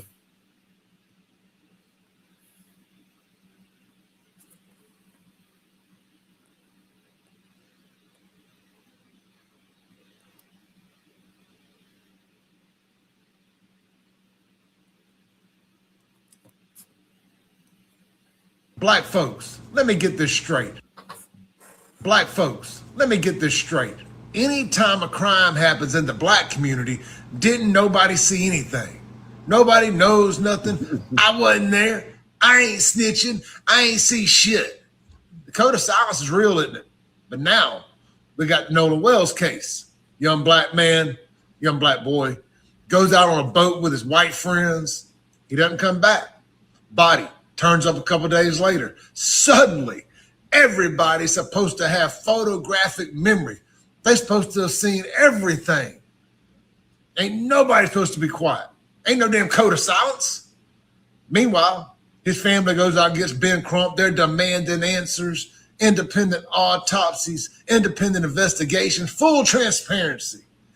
So when it's just black folks, ain't nobody supposed to have seen anything. But when white folks are involved and the victim's black, now we're all supposed to talk. We're all supposed to have photographic memories. You know what that sounds like to Clay Edwards? It sounds like a double standard. You know what this pattern protects? This pattern protects criminals. You know who it affects the most negatively? Black folks in the black community. But suddenly, when they feel like there's an agenda or a narrative of racism or oppression that they potentially can push or monetize off of, we the people not talking to the police.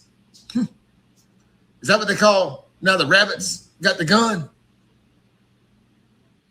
Black folks, let me get this straight. Anytime a crime happens in the black community, didn't nobody see anything? Nobody knows nothing. I wasn't there. I ain't snitching. I ain't see shit.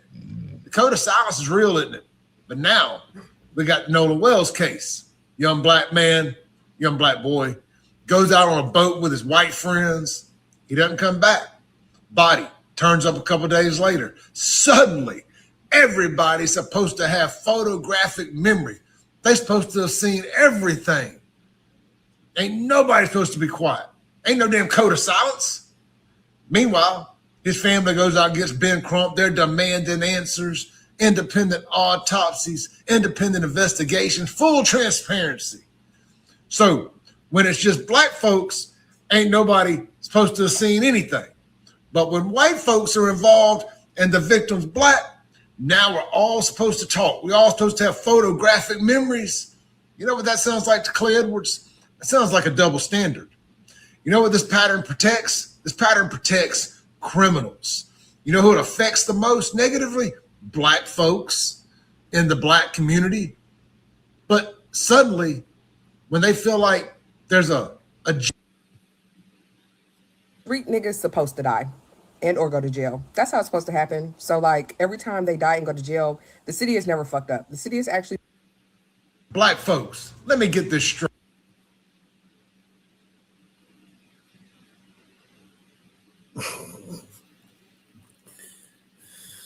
Holy smokes, man. We are let's see some more fuckery that's going on currently, man. Some more current fuckery. Support the channel, man. Sponsor the show. Take the pledge. Hit the Cash App, hit the PayPal. Hit the Super Chat if you're watching on OpNationNews.com. We're going in, man. Become a member too. If you're watching at OpNationNews.com, don't hesitate to become a member, man. Become a member. Get a membership to the channel, man. We're trying to get everybody to be members. We're gonna go over the Op Nation News a little bit later, but I'm gonna sit here and rock out with YouTube for a minute, man.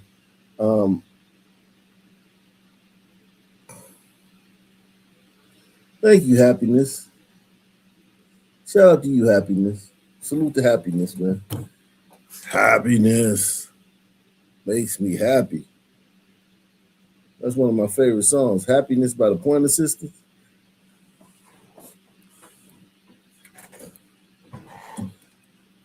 That's one of my favorite songs, man. It was it was in Donnie Brasco, man. That's when I first fell in love with it. Happiness by the Pointer Sisters.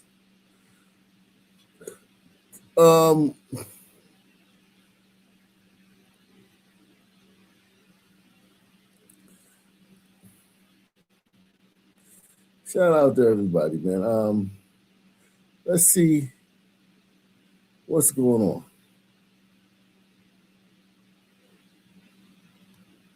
The Lee County man accused of using an AR-15 to shoot at a family gathering last month is back in jail tonight. Thank you for joining us at 5. I'm Greg Lloyd. What do you mean back in jail? The Lee County man accused of using an AR-15 to shoot at a family gathering last month is back in jail tonight. Thank you for joining us at 5. I'm Greg Lloyd. And I'm Carla Heath Sands. Jeffrey Kinzer had been free on a $5,000 bond after a single aggravated assault charge. And listen, man, this is something that I noticed.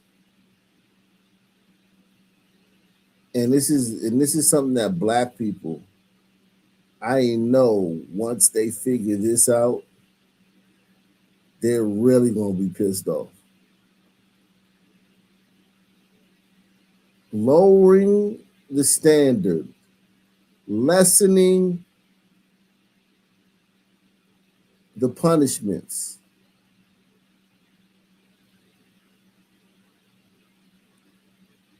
neutering police's ability to use force during interactions with criminal suspects.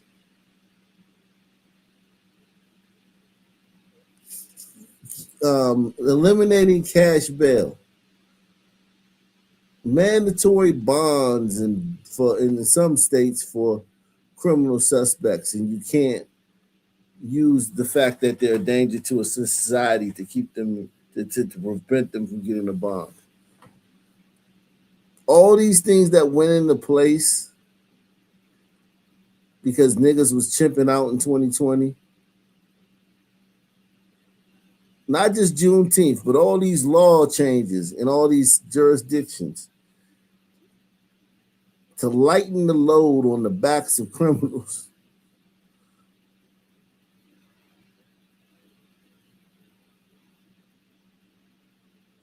Unintentionally and unwittingly, you're also helping white criminals.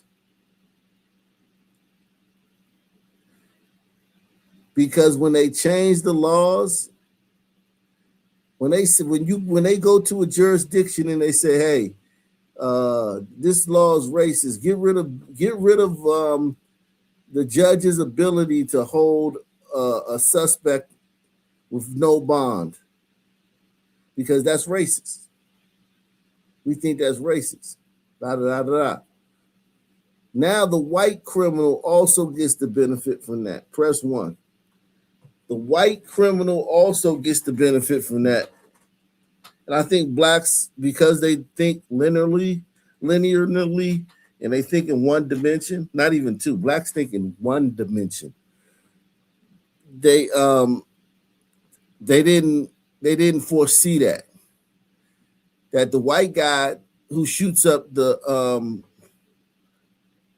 cookout or whatever, what shindig or whatever white people call it, the white guy who shoots up the shindig, he also has to get a bond because it's racist towards blacks.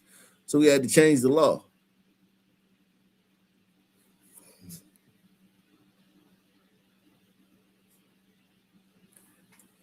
All these laws lightening the load on the backs of criminals, making it easier for criminals. White criminals take advantage of those laws too.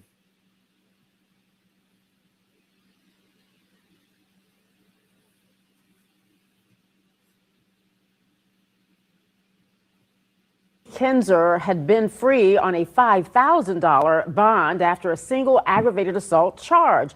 But now he faces new charges and a much larger bond.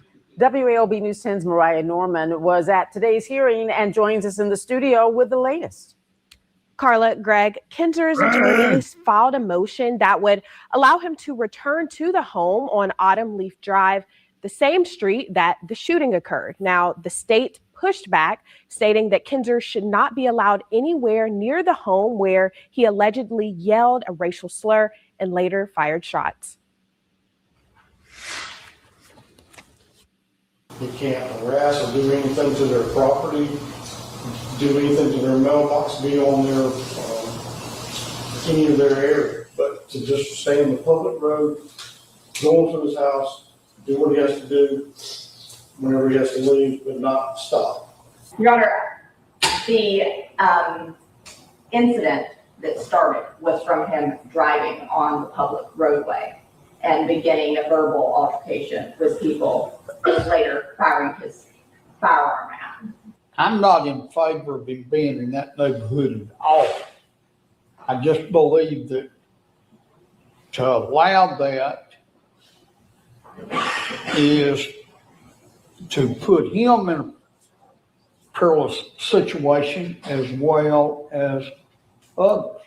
Family members who were there when the shooting occurred also attended the hearing. They say their biggest concern is Kinzer being released on bond. And I'm in the process of trying to relocate because I just do not feel safe that he even may get another bond. I just don't feel safe with him being in that neighborhood at all. On June 7th, Kinzer allegedly rode past the family's gathering, yelling racial slurs. Witnesses say he later returned wearing body armor and opened fire with an AR-15 style rifle. Another family member says the trauma of that night looms, but they're grateful for the community's support. It was a very traumatizing night for us all. Like me, myself, I'm going through therapy sessions, but we're making it. We're going to make it together. So just be careful out there. Always be... have a situational awareness of your surroundings and just protect yourself at all times because it's crazy. It's crazy and it's a crazy world out here. Yeah. Wow. Now, the state also filed a motion for Kinzer to remain in jail until his next hearing, and the judge ruled in favor. Kinzer could face a $1 million bond at his next hearing, along with an additional 59 charges, including 29 counts of aggravated assault and 30 counts of firearm possession during a felony, brought by District Attorney Louis Lamb. That bond hearing is scheduled for July 14th. Reporting in studio, Mariah Norman, WALB. Smash.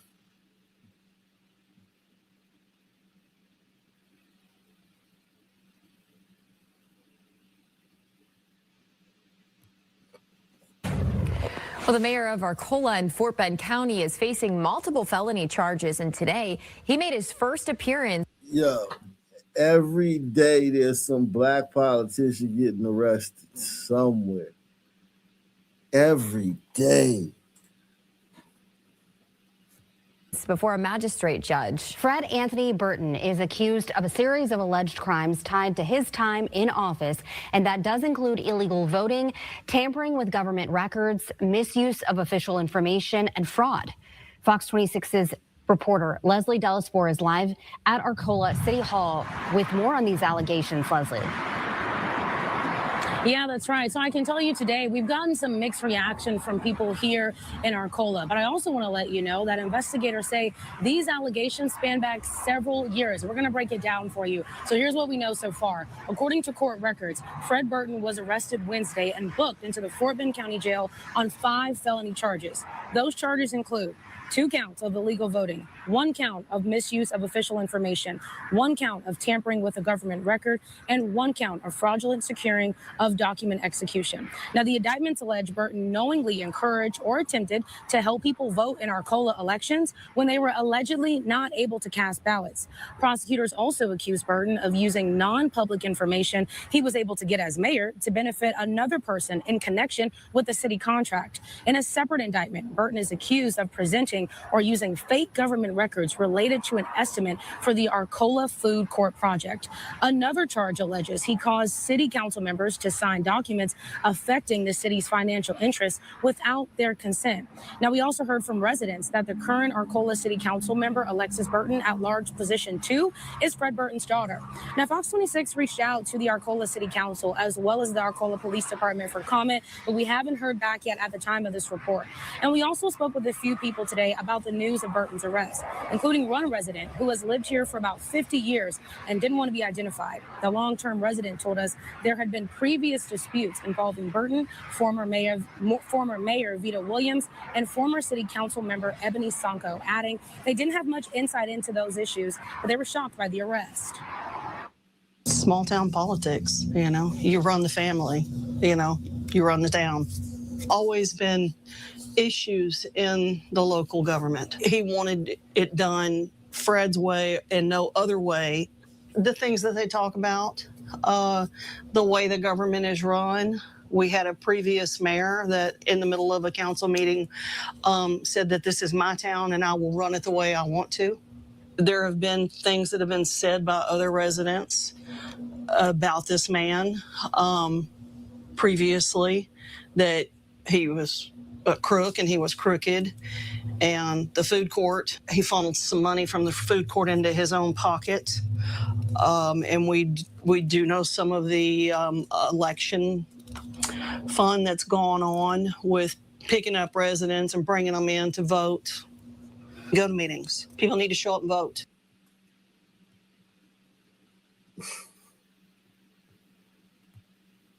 The Lee County man accused of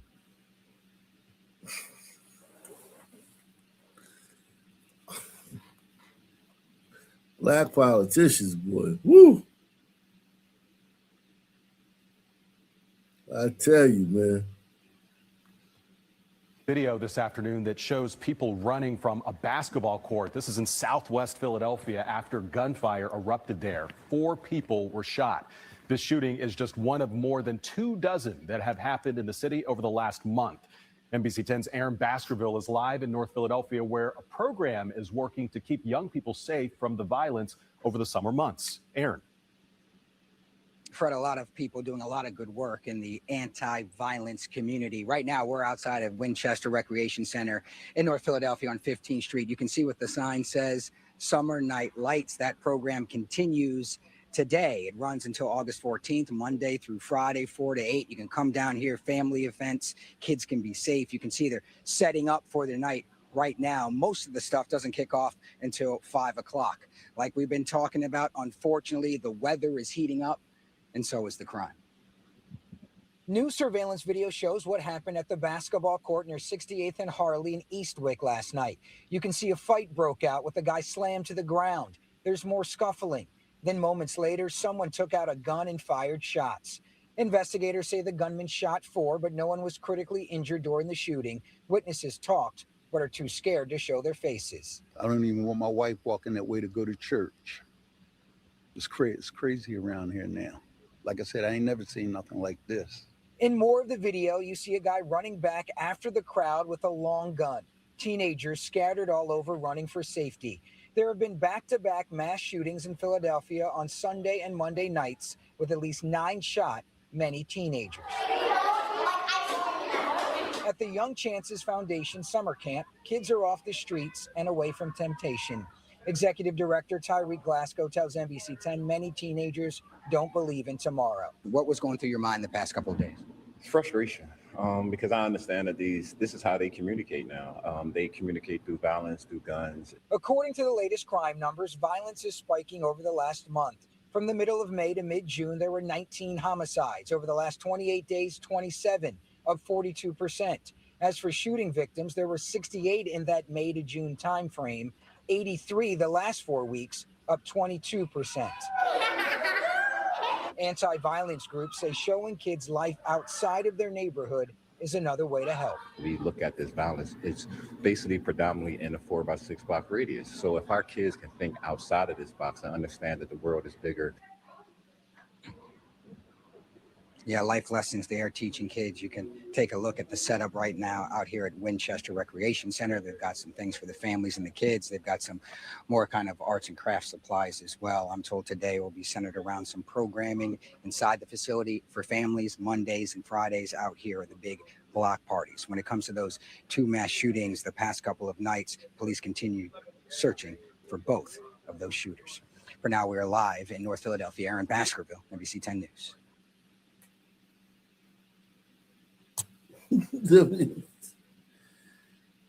Trying the same thing over and over again, man. It just makes you like, Jesus Christ. But it's working with BLM. Like Crump trying the same thing over again is working. So maybe sons would think that, hey, we need to try the same thing to stop gun violence.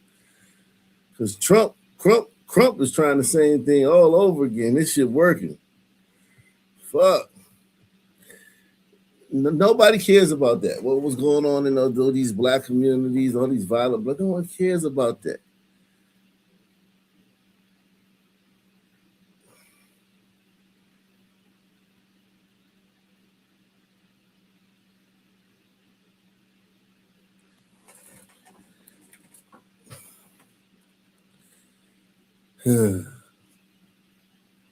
Your family gets to come visit you. The visits that we get is at the cemetery. Not fair.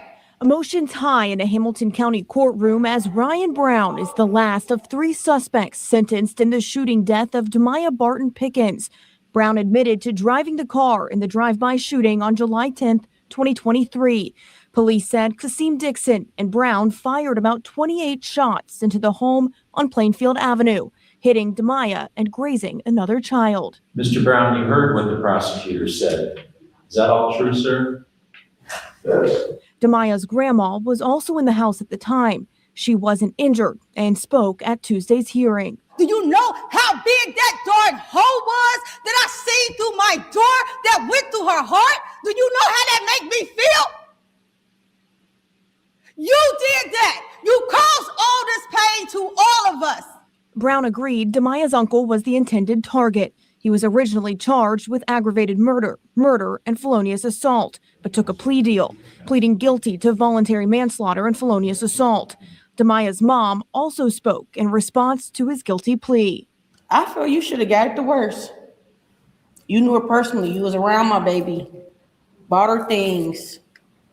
I don't even know if your kids was around her, but you was around her.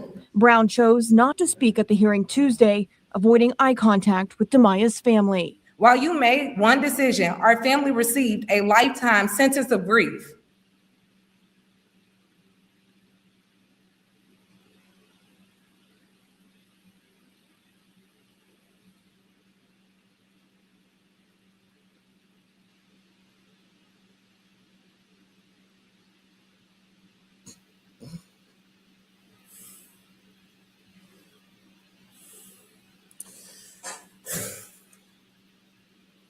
It's a hopeless situation. It is a hopeless situation, man. It's a hopeless situation.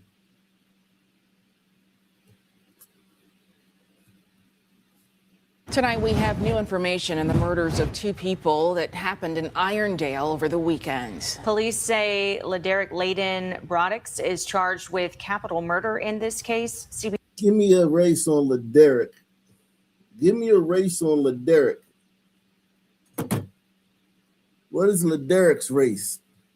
Tonight, we have new information on the murders of two people that happened in Irondale over the weekend. Police say LaDerek Layden Broadix is charged with capital murder in this case. CBS 42's Avery Boyce joins us now from outside the home where those murders happened. Avery, what can you tell us?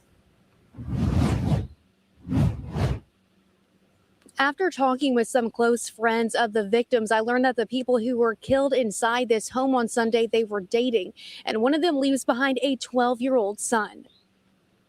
Take more pictures with your friends. And that advice comes from a man grieving the loss of his friend. Sunday night, Irondale police responded to a home on Stonewall Drive after reports of gunfire. Officers found two people shot, but they didn't survive. The Jefferson County coroner identifies them as 33-year-old Andrew David Cole and 32-year-old Alexis Josephine. Damn, that sister was into the white boy with the black aesthetic and a weird ass, like, this white boy didn't only have a black aesthetic, he had a weird aesthetic too, man.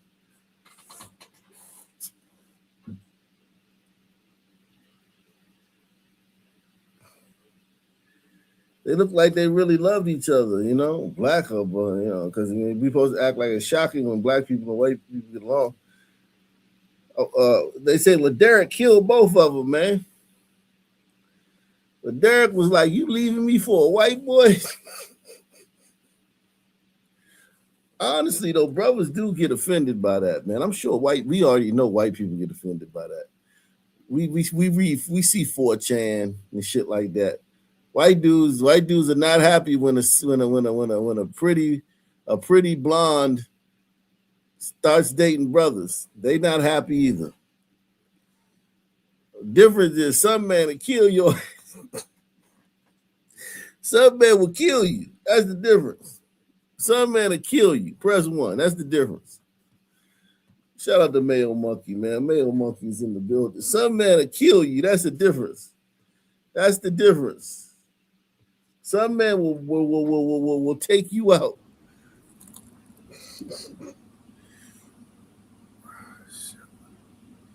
What's up, Mayo? Hey, what's up, man? How you doing tonight? Yeah, LaDerek whacked both of these people, man. LaDerek was like, "Man, you left me for a white boy? Oh, hell no." Well, especially one that looks like that, right? I mean, he looked. How could the white boy look that where would be okay? I mean, seriously, you a 3B suit? That motherfucker still won't be mad. Niggas still won't be mad about it. And Oh yeah, but that he's some fucking shady white dude's gonna be worse. Yeah, trash. This dude don't look trash. He look clean. The dude look clean. He just look like he got a black aesthetic. He likes black culture. Yeah. Oh yeah. Do you see the Sunday, latest today, sir? Victims, No. What's the latest?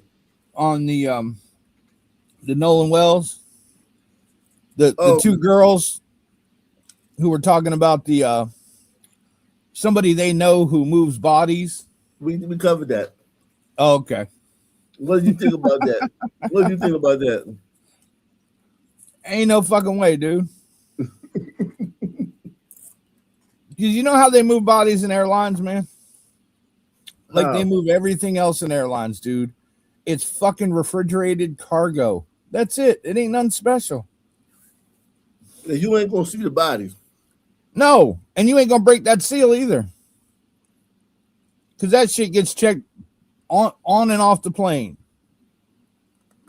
In storage before it goes back on the plane. That shit's sealed, man. And they flying Colin Kaepernick paying for the shit. There ain't no way in the hell they got that boy body just any old way. Ain't no motherfucking way. Yeah, I already knew that was a lie.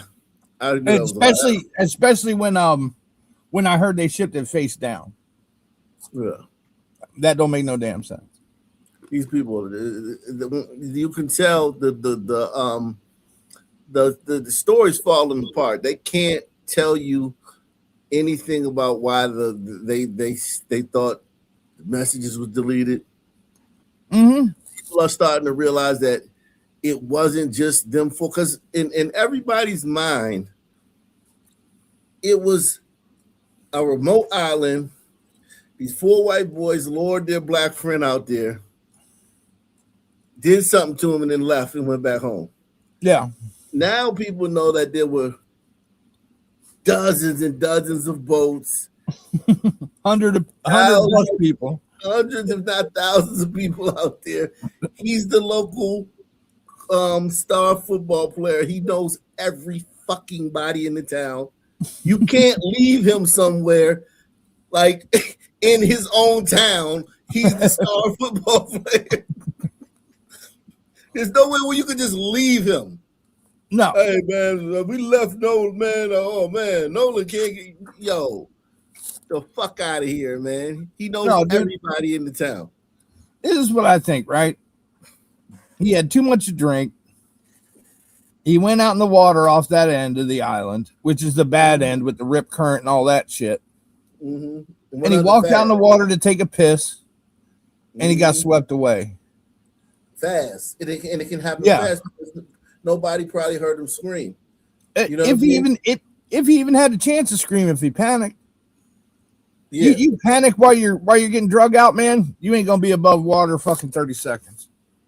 Yeah, and it was because it was 3 p.m. The last time anybody saw him was 3 p.m. They trying to act like all this shit happened in the dead of night. You know, this shit was 3. The last time anybody saw him was 3 p.m. Yeah, and their friend's boat didn't leave. They pulled the GPS data from the boat. Do you see that? Yeah, they left at 4:31, dude, on the GPS time, which is exactly 1 minute after they told them they left. Exactly. And yeah, go ahead. And they went right back to where they started from. Then a little bit later, they drove it to another marina where they loaded onto a fucking trailer and took it home because it was broke. Yeah, and everything's falling apart, and Crump is just holding on because the GoFundMe money is coming in so fast. If they can just play, run out the what do they call it in football? Kind of like just running out the clock, kneeling on the ball, eat the time up, like what I'm saying, going along, just keep getting first downs, you know what I'm saying? Run the clock out. Eating up time and shit. They can get to 1 million. And they get to 1 million on that GoFundMe, Crump gets what? A third of it, 33%? At least a third. At least. Yeah. And then Sharpton's gonna get, his National Action Network will get, a portion. And that's what they're banking on. Well, and they got the results of their autopsy, right? Man, they would listen. If let's be honest. The second they would have got that autopsy, if it would have said anything about anything, any bruising. Oh, his face was burned and shit. We would have heard about that autopsy the second it was released. We're holding it until you ain't holding shit until no few days if you got something, man. No, especially you got something that explosive, because that turns it into a national story, front page news, first story on every channel on the planet. Yeah. Let's see about our man LaDerek, man. God damn it, LaDerek. Hey, so a lot of people dropped a lot of good things in the Discord today, man. Oh man, that Discord is a gold mine, man. It is, man. Salute to everybody who uses the Discord, the Ock Nation Discord on OckNationNews.com. Shout out to all you people that use that, man, because they've been dropping some gems in there today, man. I'm gonna get to this stuff. I'm gonna get to this stuff. Today on the shout out to everybody who went to who used the Ock Nation Discord. This is Ock Nation community on my channel. You click that link, or you click that button right there, the Ock Nation community button. It takes you to this page, and people have been dropping a lot of stuff, and we won't get to some of this stuff today later in the show. I can't really do a lot of this stuff on this channel. I have to do this stuff on a channel that I know that I'm not going to get punished for it. But yeah, they dropped a lot of stuff on there. So if you got any videos you want me to play, you got these articles you want me to see, drop them in the Ock Nation Discord. Just hit compose, attach it, or link it, and post it, and I'll see it. I'm guaranteed to see it. I check the Discord multiple times an hour. So yeah, salute to all you people, man. Let's get to this one, man. This is what's up, Ray Wall? What's going on, man? Yo, what's good, man? Hey, what's up, Ray? Hey, man. Yo, I was thinking that the Anthony family must be mad as hell that the Wells family getting all this attention. They're like, yo, my GoFundMe, man, what happened? Yeah, because that money was supposed to go to the NAACP fundraiser. You know what I mean? Niggas have diverted their funds over to Nolan Wells, man. Yeah, man. Sons. Yeah, man. They get mad. They get angry. They're jealous. Yeah, definitely, man. New information in the murders of two people that happened in Irondale over the weekend. Police say LaDerek Layden Broadix is charged with capital murder in this case. CBS 42's Avery Boyce joins us now from outside the home where those murders happened. Avery, what can you tell us? After talking with some close friends of the victims, I learned that the people who were killed inside this home on Sunday, they were dating, and one of them leaves behind a 12-year-old son. Take more pictures with your friends. And that advice comes from a man grieving the loss of his friend. Sunday night, Irondale police responded to a home on Stonewall Drive after reports of gunfire. Officers found two people shot, but they didn't survive. The Jefferson County coroner identifies them as 33-year-old Andrew David Cole and 32-year-old Alexis Josephine Coates. Trying to piece together what happened and why is insane. According to Lieutenant Jason Hill, 23. Oh man, that's a son. Hey, that heart on his cheek, dude, that's for her. He got that tattoo on his cheek for her. That's a body. That's a body he called.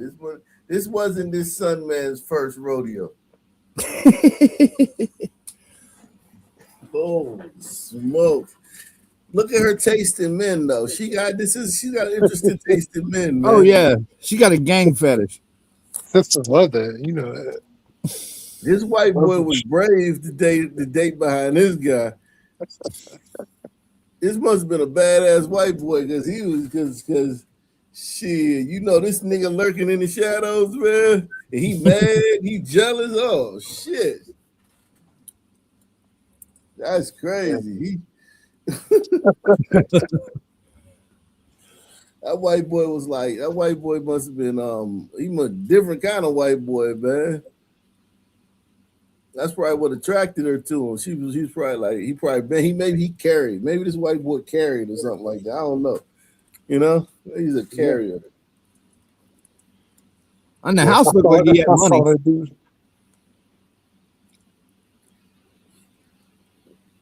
Yeah, I mean that wasn't a slacker's house. That's for damn sure. Yeah, I saw that dude. I'm out. Nah, you can have her back, yeah. Yeah, she like, oh, that's just my ex-boyfriend. Don't worry about him. Yeah, he ain't gonna do shit, but he really a puppy dog, right? Yeah. That's some man whack both of them. You look like you don't care about his future. He'll go do sometime. Oh. Insane. According to Lieutenant Jason Hill, 23-year-old Laderick Landon Brodax is accused of killing Cole and Coates. U.S. Marshals arrested Brodax in Talladega Monday. Hill says all three people were acquaintances, but a motive remains under investigation. I believe I can speak for the mayor, the council, the citizens of Irondale that those family members, those friends are in our thoughts and prayers. Coates' friends describe her as compassionate and charismatic. And she had the best laugh. Like, she had this like cackle, and she was just. Yeah, you doing the nigga shit, white girl. That white girl had a crush on her too. She kind of cute. Yeah, no, the black girl fine as hell. This black girl fine as frog head. She look like she motherfucking Tony Braxton and shit, man. This bitch look like a. You know what I'm saying? This was fine as frog hair, but she had an interesting taste in men, man. Nobody had a gun to her head. Well, not until the end. Yeah, to the end. But prior to that, nobody had a gun to her head, and he he's the type of guy she liked, man. She liked these type of motherfuckers. And listen, do you? Because attraction, one thing about it, man, attraction is attraction. Like a skinny girl, don't get me wrong. I dated, slim girls in the past and shit.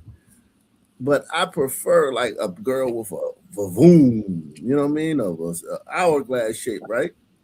Built for comfort, not for speed. That's just me, you know what I'm saying? Like I can't help it. It's not like, oh, if you're a more slim girl, it's not like I think you're human. I don't think you deserve nice things. It's just that I prefer a girl with a more boom body. You know what I mean? And if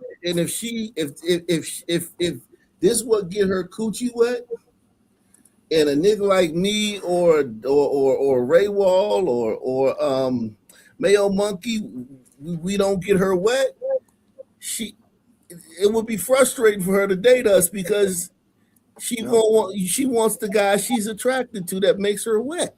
Mm-hmm. Yep. And these the guys that make her wet. Right up until she gets pregnant. Then she wants a guy with funds. You know what I'm saying? This is what gets her wet. And you can't be mad at a person for that, man. You can't be mad at a person for that. That's their taste. That's what they like. You know what I mean? I see that a lot with Caitlin Clark. Like the other players are like, well, why don't you like me or why don't you like this other player? We don't. We like Caitlin Clark, man. Sorry, man. And they get mad and they start, they start throwing fits. This person has better stats, or this person is around longer, and it's like, don't nobody care about none of that. All these people are her fans. It's like you can't make somebody want something that they don't want. And this is what she wanted. She liked motherfuckers that look like this. You know what I mean? tattoos all over their face and shit. Rough and shit. I was her cup of tea, man. She really was. If we were out at a bar, she made sure everybody got home safe. Whether she knew you or not, she made sure every. This motherfucker. What the fuck is this? The insane clown posse or some shit? What the fuck? This line down the middle of your face. I have no clue what that is. Do you know about that, Mayo? You're a glider. You know that. What's that, man? Huh? What the fuck is that, man? I have no idea, man. What the fuck? I listen, man. I'm fucking a son, man.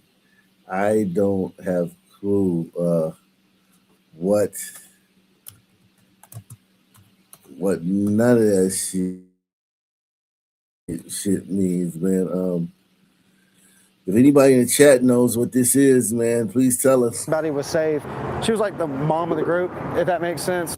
Zach Wallace says being protective was a motherly instinct. She loved her son more than anything. I do know that for sure. Peyton was her entire world, and she worked really hard just to try to provide for him. You know, she's a single mom, so she just did the best that she could. It really breaks my heart to know that he's gonna have to navigate this without her. Brodax will have his first hearing Wednesday morning in a Jefferson County courtroom. He also pled guilty to attempted murder back in 2022. Live in Irondale, Avery Boyce, CBS 42 News. Damn, I told you about this first rodeo.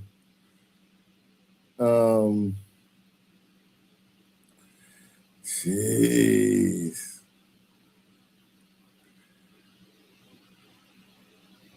Tonight, the father of a man whose mutilated body was found in a reservoir was disturbed to learn his son's girlfriend is now among 3 people charged with the murder.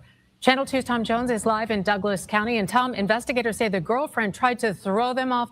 Yeah, Linda, according to arrest warrants, Ambria Boyd came here to the jail and told investigators she knew the name and number of Jamal Parker's real killer.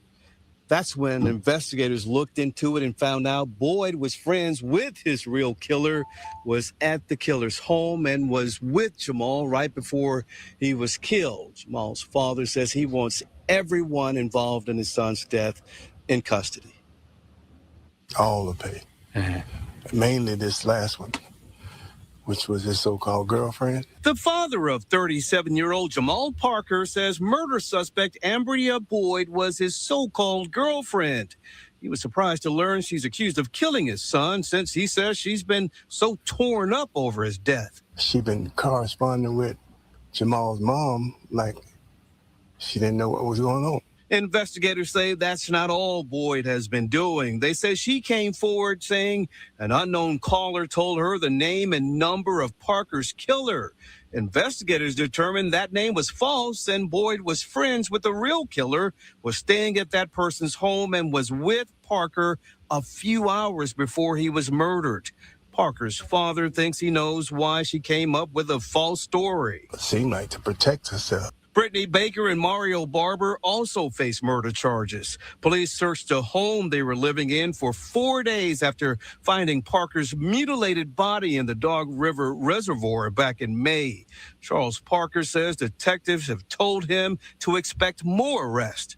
I hope to get them all. Parker says this has torn his family up. Only thing that really bothers me right now is how they did it. I mean, I just hope he didn't have to suffer a lot. Parker says he has not been able to have a funeral for his son because of the condition of his body. Now, Boyd faces murder, false statements, and obstruction. She is here in jail without bond, along with Barber and Baker. We're live in Douglas County. Tom Jones, Channel 2 Wack. Jesus Christ. Holy shit. That's wild. Damn. Look at that son sister. Jeez. So she did the murder and other people helped with the body, I guess? I don't know what happened. I don't know who did what. It was most likely would have been the man who did this shit, Mario.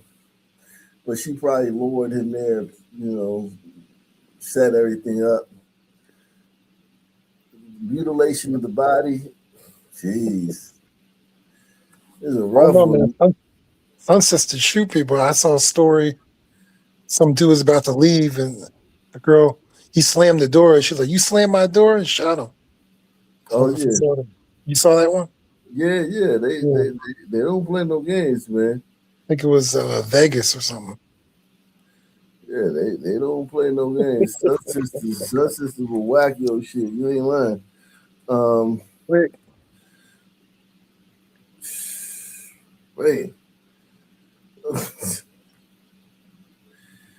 Damn.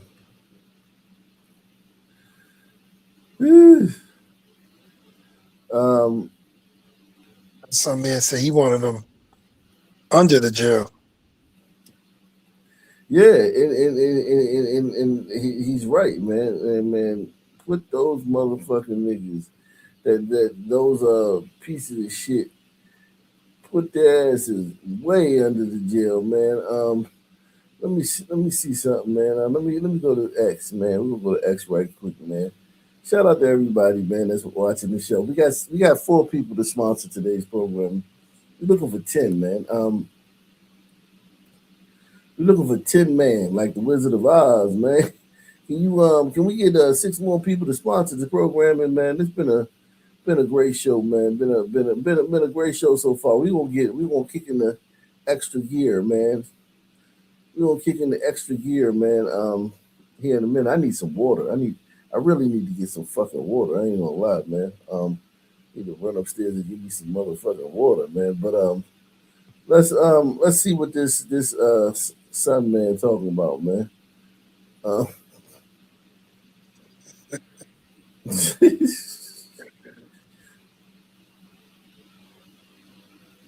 Let's be clear about something. There is no group in America that is more dangerous than white men. None, by far. A white man get mad, he blows up a federal building with a daycare center under it. A white man get mad, he walks into an elementary school and kills over 20 children under the age of 10. A white boy get mad, he walks into a church, he kills black people just for being black. A white boy get mad, he walk in a grocery store, kills black people just for being black. There is nobody more dangerous in America than white men. White men have hunted white women for years. They've killed them by the 10s, 20s, and 30s until they get caught. They've hunted children. They've kidnapped children since I was a kid. And I come from the milk carton era. White men are the reason why children were put on milk cartons. There is nobody more dangerous in America than white men. A white man get mad, he walk up in a Jewish synagogue, boom, boom, boom, boom, boom. A white man get mad, he walk up in a masjid, boom, boom, boom, boom. White men are more dangerous than anybody in this country by far. It's nobody even close. Everybody else's is proximity. Black people kill black people because they close to them. But white men kill everybody. They sit in a hotel room in Las Vegas, Nevada, and shoot and kill over 50 people, innocent people, at a festival. Get the fuck out of here.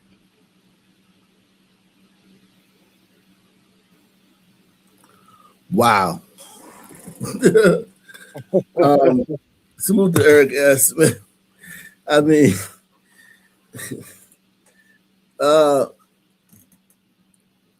I think white men have the capability to be more dangerous. I do.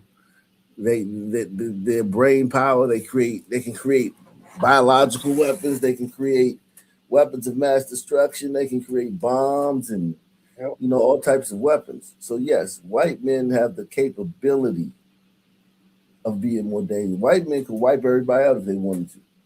But the fact that they don't also tells you something about them. And the fact that with all the fatigue, like it's not like other like Arabs and blacks and Hispanics are being nice and shit. You know what I mean? We being assholes to white people when they not wiping us out. You know what I mean? Oh yeah, if it was reversed. Yeah. So, but as far as in society, just in the society, not nation versus nation, but neighbor versus neighbor. Blacks are the most violent people in the history of the fucking universe. Okay? Every Right? Stone country too. Every country.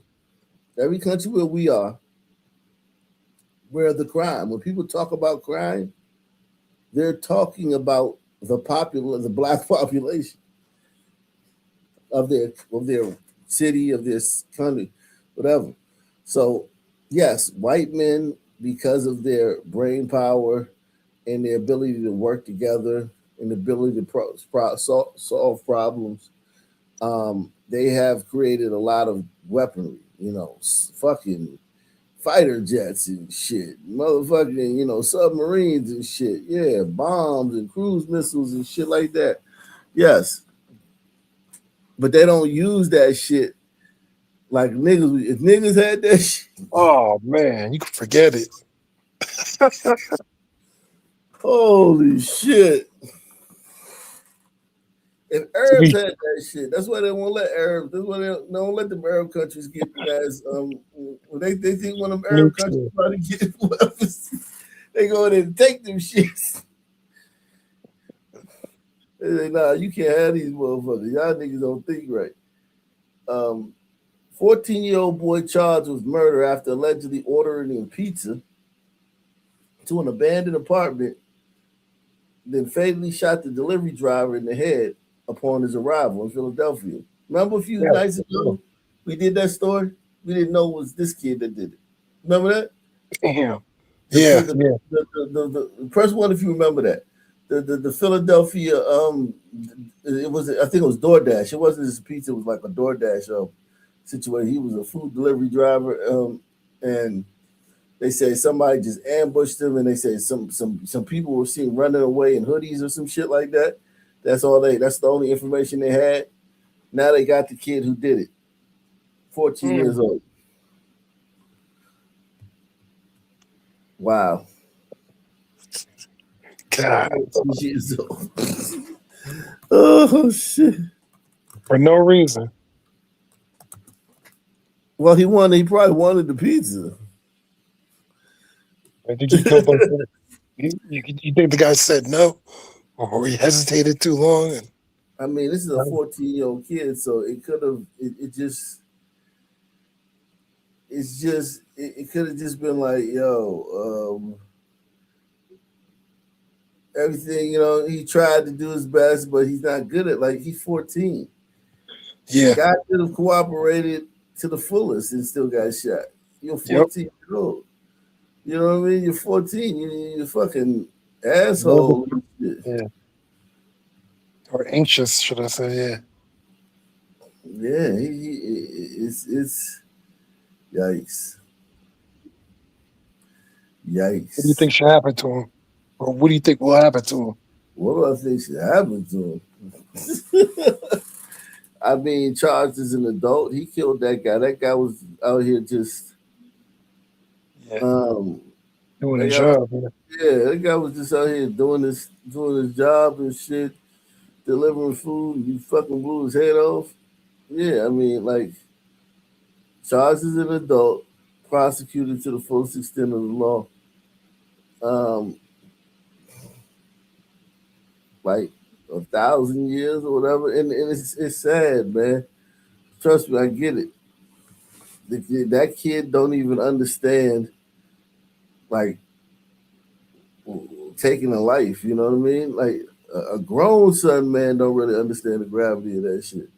Yeah. No, a 14-year-old son, man, don't understand the gravity of what he did.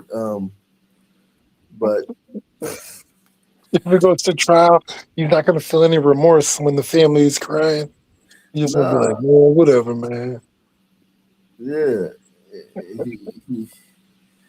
Jeez. Just going to be looking down like, man, whatever. Yeah. Some man are evil. Yeah, man. I've seen it on the internet. They just soulless. Oh yeah. Yes. And then some liberals to be fighting for them to get out. He was only 14. Wow. Fucking hey, man. Hoping they spelled his name wrong so they could get him out, you know. Take a brand Jesus Christ. technicality. Oh, look. And they didn't read him his Miranda rights, you know. Get him out. Yes. Nobody spelled his name wrong. Oh my god. Oh my god. That is hilarious. Shit. Evil. Damn. I wouldn't even think about doing something like that at 14. Damn. I won't lie, man. I did stuff like this, but we never just fortunate, man. Never got killed, never killed the person. We used to do shit like this, man. I've done this shit a lot of times. Man. No, robbing people. Yeah, I mean, yeah, man. That was kind of like, you know. Yeah, I mean, you're in the fun community, so yeah, it was kind of like a rite of passage type shit, man. Damn. It was. I can't lie, man. I know so many kids that did that grew up in the phase in their life was robbing white people in the street. Yeah, no, I get that. I'm talking about just shooting a delivery dude. I mean, you hungry? You hungry? You hungry one night? You know what I'm saying? You ain't got no money. You got a gun. You know what I mean? You got a cell phone now. Like back then, it would have been a landline phone. You call, order the pizza. You come, you stick them up, and you take the pizza. Yeah, that was very common. You know what I mean? Like the Chinese delivery drivers wouldn't even come to certain neighborhoods. The carry out after a while, and the Pizza Hut in DC, they stopped delivering to certain neighborhoods too, because of that. You know, the guys would just order the food, and when the delivery driver came, they would just take it and run.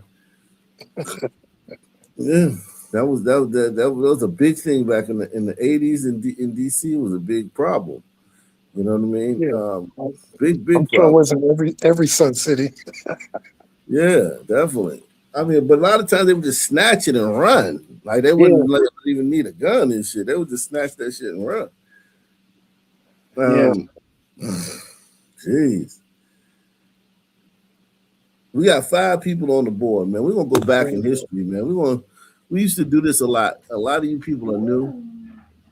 A lot of you people are new. You don't know the channel. We like to cover this thing 360, man. Dallas police officer in the 70s. Yeah. You're not chicken? Besides your chicken. Those are on burritos or they gliders. Well, I hope to go through the ranks, you know. Actually, I like to. It's a white guy. First ambition to be a sergeant, and that takes time and hard work and study. And I'm doing that and going to college and Sam Houston.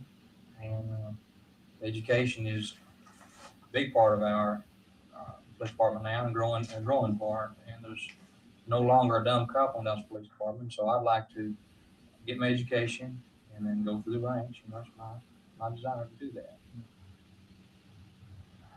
To be a good policeman, you have to be a part doctor, a part psychologist. You have to be aware of, if you have your beats, you have to be aware of the problems on your beat and the people on your beat, and not so much get involved with them, but you have to be aware of the problems. What if every police officer in the city of Dallas went on a strike for 24 hours? What would the city be like? 24 hours. How many robberies, rapes, murders, and everything You heard him? one 24-hour period. What did he say? He said, "What would the city of Dallas be like if the police went on a strike for 24 hours?" Oh, Africa. And then they show a mugshot of a sun man, unironically. Yeah, Jamaica, Africa. And everything that we have in one 24-hour period. I don't feel like myself as an individual is that important, but I feel like it's a overall mess. I would hate to see society without the police. I think that police officers in their social life have to more or less stick together because of their hours that they work, their mutual problems, which their salaries are the same, so they're going to live close to the same. They're going to be on about the same educational level, and so most of the time officers stick pretty much together on duty and off duty both. Do you think that's good? Yes, I do, because we have more in common. We're more. It's almost like having a brother. If you deal with officers, your fellow officers on and off duty both. It's just nearly like having a brother. We enjoy playing games and letting our kids go to the back and have at it. And just sit around and talk, and social. See it on Brita? She look like a glider to me. Well, he has a son. We have a couple that are real close to us, so, and they do get pretty involved in their conversations to where it does involve police work. But it starts out maybe talking about a fishing trip or something, but it always comes back to maybe a problem he had, or maybe I helped him out in some way, or vice versa. We start telling more stories again. You'll find that all the officers down here have about the same personality, really. We're like a big bunch of brothers, you know. You've got to be compatible in this job, right? Because you got to be close. You got to watch your fellow officers' backside at all times. Each individual's got its own rights, but a lot of these people are taking their rights to the bitter extreme, where they're infringing on everybody else's rights also. Yeah, that started from higher up, though. People, in my opinion, are going to have to wake up to the fact that the everyday person has rights too. And right now, it seems like the rights are pointed at either a minority group or a convicted person. I don't believe you ought to abuse anybody's rights. I do believe that the police have some rights too. Well, now this day and time. Man, they complaining about that back in those days, man. This is 1970. These motherfuckers complaining about like the police don't have no rights. I thought some men lie so much, man. Yep. Some people lie so much, man. They lie about history. They lie about everything, man. First came out here, I worked West Dallas, and I'd run through any project out there in any street by myself and never think anything about it. Hey, baby, I ain't gonna do it today. Right now, I think I'm gonna start carrying me a machine gun to work with me. Sometimes you can't talk into doing what's right, and occasionally you have to just force them into doing what's right. I mean, I've got hurt a few times on this department. If you're not afraid in this job, friend, you're gonna get hurt. I try to block my mind off, with the kids and the housework and having to shop and all that. But once in a while it hits me, and I wonder, well, how is he doing? Or he hadn't called yet and something must have happened, and that's when I get worried. As an individual, you answer calls, and I've had it put to me by different people. Maybe it's a loud party, disturbance, and you get the call to go ask them to quieten them, so you do, and they may approach you and say they have me, well, you're just a cop, you don't have a good, you don't know how to have a good time, you're not a person, and Most people don't realize, what you do put up with. Most guys that I'm associated with are sort of like, from the old school, where the police, boy, you didn't mess with them. Well, that's the thing of the past now. There's no law that says, you can't call me a pig or, a whole lot of things. It seems like the only time they want us around is when they're in need of police service, They It's just like some people, they don't like you to park your squad car in front of their house. They move that car, you know, this is bad. Now, why should it be bad? I don't understand that. Or how about coming through my back door, you know, like a foreigner or something like that. They look at us as we're degrading their neighborhood.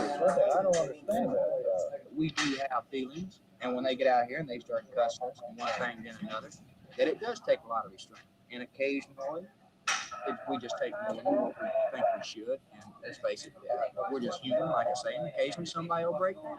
And it'll all be understood a little bit. But at the same time, I'm not saying, you know, that you should have a police state or anything like that. What I am saying is that the public ought to realize the type situations we get into. And we don't like the idea of having to go out here and answer some of these calls and people talk to us like an illegitimate stepchild.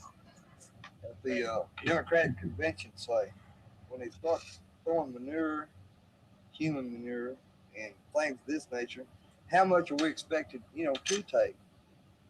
I'll tell you what, I don't want to be in a position somebody throwing that stuff on me. In this job, you've got to learn self-restraint in everything that you do.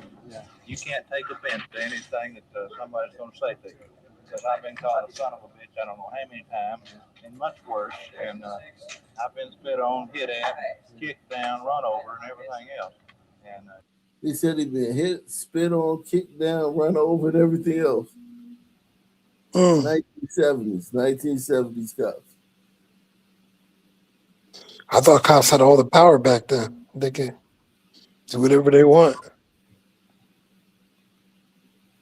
Affluent white neighborhoods of North Dallas. All of those kids busted North Dallas. Well, the threat of robbery is very heavy in the community. I mean, just any second, a bandit might walk in the door and this one rob right you. here is I would say that gold. the average citizen is. This one is gold, man. I've been looking for this one for a long time, man. This one is gold. Everybody buckle your seatbelts, man. This one is gold. This one right here is absolute gold, man. This is gold right here. This one right here is absolute gold, man. Let me get some water right quick, please, guys. Allow me to get some water. This one right here is gold. I've been searching for this one for so long. I couldn't find it. Hold it down for me, Ray Wall. Ask Ray Wall some questions, y'all. I gotta get some water, man. What's going on, y'all?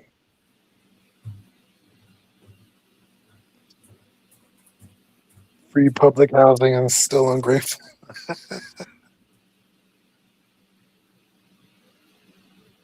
My man. What's going on, crack shot? Slave quarters. That jack me off, yeah, it would be. Slave quarters would definitely be public housing.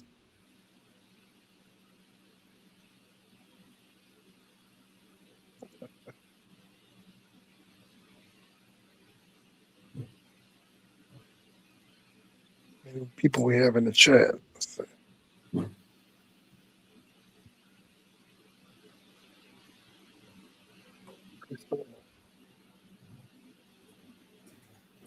Oh, how many people in the chat are sons?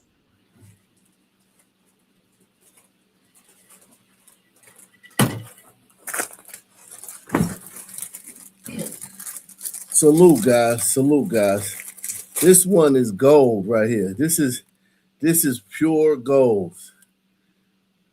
I think you probably seen this one before, Ray Wall. You might have. This one Yeah, I've is seen pure it. gold. Yep. This is go ahead.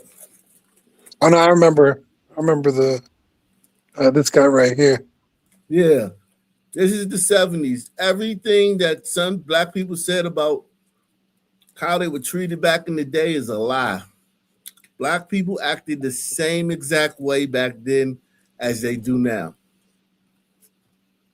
Black people acted the same exact way as they do now back in the day of segregation and all that shit.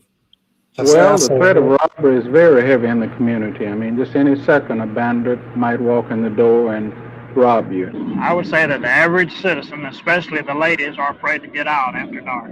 It never occurred to me that they were going to kill me. I just never did feel like that. But only thing I felt like is if I hadn't told them to go ahead and get it, well, they probably would hurt me. No need of us boycott ourselves because the crime is here. Now, the thing that we should try to do is that they should try to do downtown is try to get somebody out here and do something for these people. You know, give them something to work for. I mean, if they don't have anything to do, yeah, they're going to commit crime. Hear that? Bunch of jive ass niggas standing around talking about they need to send somebody out here and give us some stuff. If they don't give us stuff, we gonna, of course we gonna commit crime. We need some programs. Programs. Cops said ladies ain't scared to go outside at night. Because the crime is here. Now, the thing that we should try to do is that they should try to do downtown is try to get somebody out here and do something for these people. You know, give them something to work for. I mean, if they don't have anything to do, yeah, they're going to commit crime.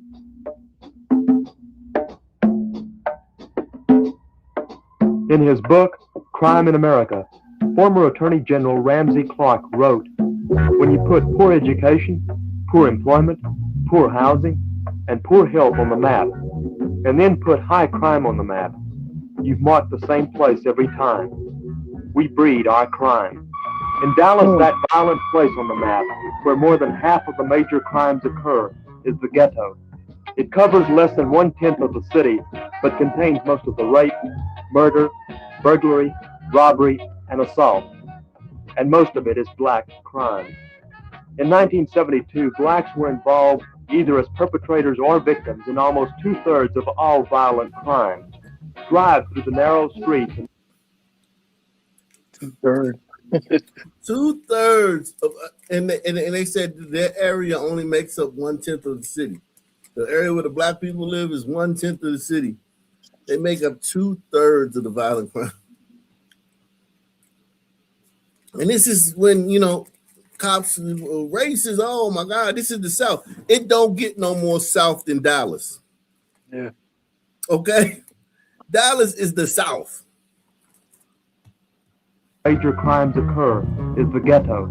It covers less than 1/10 of the city, but contains most of the rape, murder, burglary, robbery, and assault.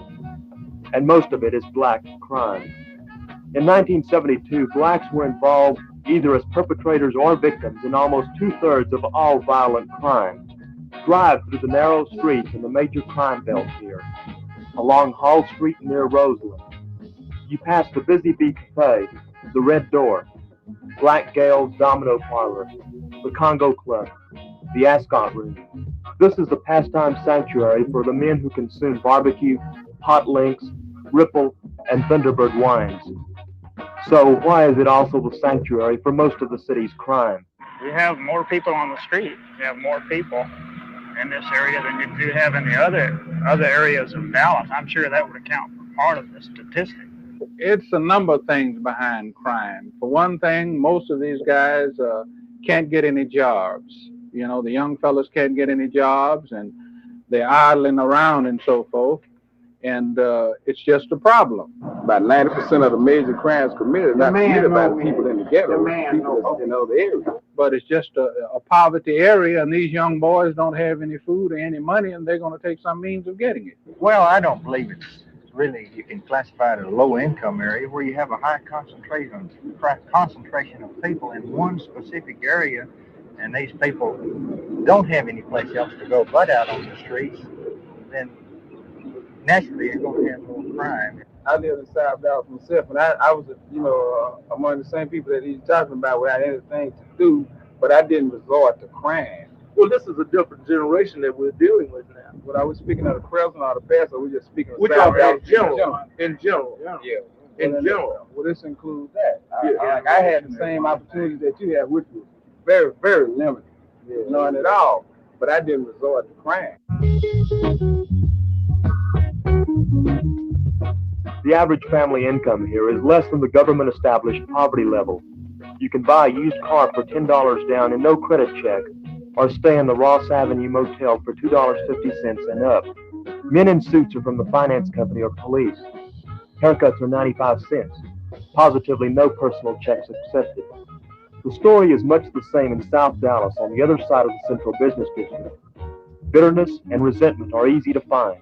A dude out here, he doesn't resort to crime because he resorts to crime because he be trying to get some of the things that whitey downtown won't let him have. Right. That's another thing. That's what they are doing here. That's what the young people are doing. They say it's a dope problem, a prostitution, but I don't think that's basically what it is. Because they're robbing in North Dallas and so forth, but they don't say this is due to dope and so forth. You can't get too much of this good dope out here because people don't have the money to buy it, so you don't have to worry about too much. Yeah, this is not what a dope problem is. You know, the dope is because they can't afford the dope that the people have in Highland Park or Far North Dallas or places like that. True. I've been dealing in the service station business for the last 49 years. And the service station is one thing that people expect something to happen, but don't know when and what time. When we were going to school, we were afraid to go to jail. But now kids don't care nothing about going to jail. South Boulevard is not far away. The homes there once were showplaces of the city. In Highland Park, similar buildings line Beverly Drive, restored to beautiful conditions, selling for $75,000 and more. But in South Dallas, they will continue to die, and a sprawling public housing project will be erected in their place someday.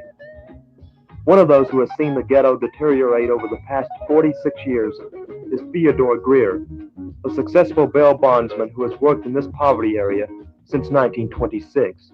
I doubt very seriously if there's very much hope for this area ever developing again to where it once was. I believe it'll go industrial, expressways or manufacturers or something that come up in here. It's pretty close in out here. What about the people here? Are they scared of some of the things that have happened in the past? Well, the people who's here now, I don't think scared because the ones who I think be around here now, usually play the part. See, quite naturally, the one who was afraid left, and the one who plays the part comes back and comes again. It looks like South Dallas is gradually dying out unless we get, better police protection out here. I mean, it's just going to be so that a businessman will be scared to open up his doors. One of your main niggas whining about better police protection. In 1973, we need more police protection. Sound familiar? And then a week later, after they get it, man, we over policed. They over policing us. Yeah, when? To get, better police protection out here. I mean, it's just going to be so that a businessman will be scared to open up his doors. One of your main answers to high crime is going to be more involvement.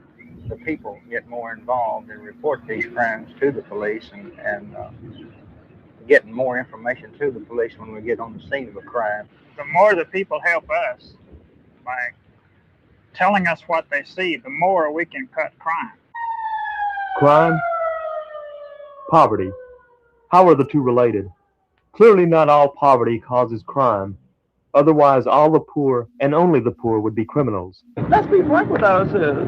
We're in the ghetto. We don't have any money. They said this is the ghetto, and they make us feel like it's the ghetto. It's getting worse, in my opinion. And the reason why I say that is due to the street conditions where the city or the contractors are dragging with the work, not getting it finished, and the police can't get in and out as rapidly as they need to. That's the first time I'd ever been out. I had never been. They have never bothered me. Is it then learned in the slums, like a rhyme for skipping rope, inherited, motivated by a frustrated desire for the good life as shown on television, due to broken homes or welfare, due to a sense that men lack power over their destinies, or promoted by the fatalistic bravado men use for survival in the ghetto? Definitely, poverty and crime is interrelated. The guy is not going to let his family go hungry, you see. without robbing. If he have to kill somebody, he will. Mm.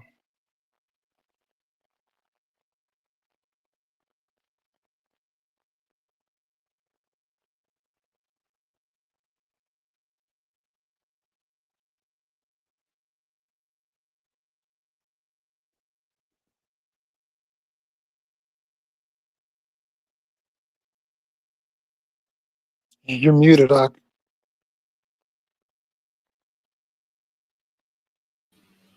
Niggas got to speak freely. Them niggas said exactly everything that I thought. You niggas have never been oppressed. You niggas always just been like losers and shit. Like, I can't find a job. Nigga, go to a hotel. Nigga, go clean up a hotel. We hang off the back of a trash truck. Go work on cars, man. Fucking niggas act like they supposed to have like Fortune 500 fucking corporate jobs and shit.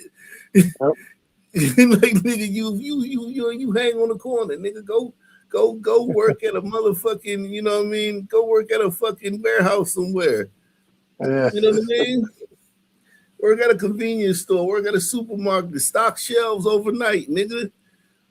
These niggas act like they couldn't do that. That's a fucking lie. You niggas could do that shit back in them days, man. All that shit was available to you niggas. Yep. That shit crazy how they try to make it seem like, oh, there was no opportunity, nigga. There was plenty of opportunity, okay? Look at white people.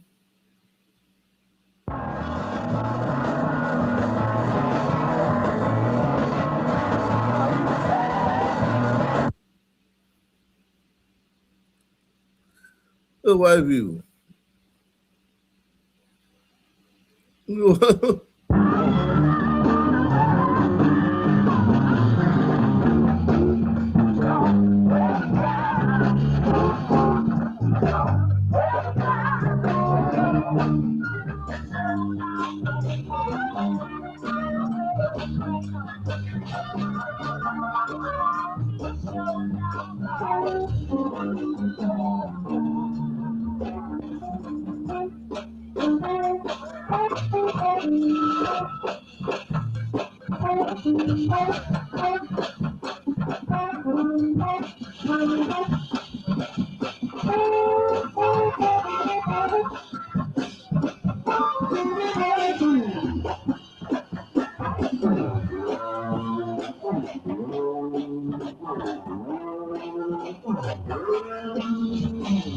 Look at all these white people sitting together.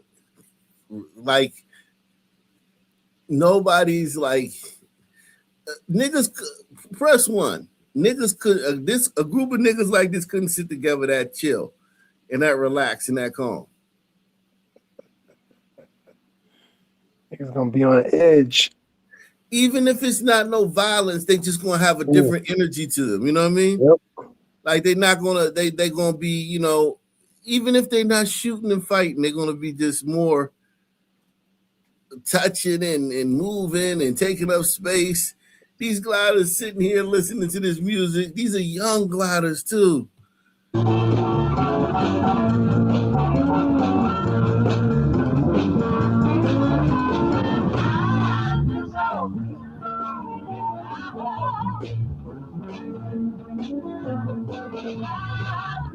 It's a way of saying to people, you can be what you are, and the people will love you for it and respect you for it. Nobody's going to say, I have authority over you, and you have to respect what I say. Every authority comes from inside, and that's what people are learning. The only reason people do what they do here, the reason people are gentle with each other, is not because some outside authority is saying anything. It's right in here. It's their inner, it's that pure light within them. And everybody's got it. You got it. You recognize it in yourself. On the first day, it's kind of tight, you know, like the vibrations are strange, and like people are leery, you know, like everybody's kind of strangers. But by the time they leave here, I'll tell you, they'll all be together. Does the music have a message for you? Does it tell you something? Or is it just loud noise? Very much so. It tells me it has an expression of freedom, of not being tied down, and the rhythm is just something wonderful. Well, usually you feel pretty good, and you can get up and boogie or dance around, enjoy it with your friends, touch them, feel them, have a good time. Just whatever you want to do, whatever comes naturally. Take your clothes off. That comes naturally. Sure, you weren't born with clothes.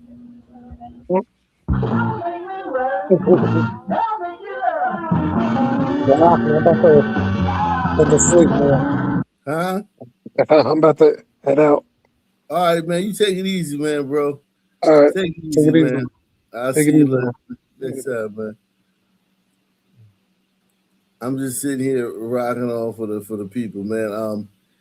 We got I had a video I want to show y'all off the somebody sent this to the Discord. Somebody sent this to the Discord. Let me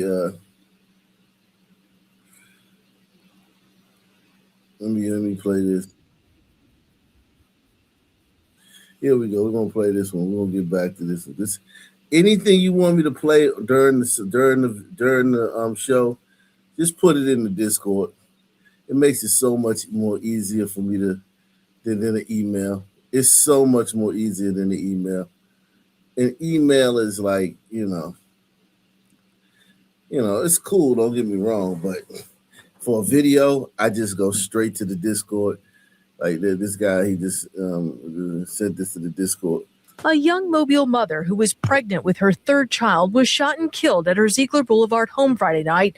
Police say Kendria Davis murdered 23-year-old China Hickman. This is tragic and should never have happened. Hickman's brother says the dispute stemmed from a $15 deposit Davis wanted refunded for a lash appointment.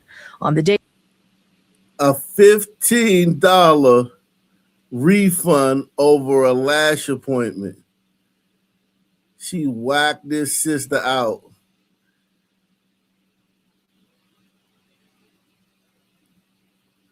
She whacked that. And listen, we all know that it was the argument that ensued, but still, the genesis of it was a $15 lash appointment. But it was probably over.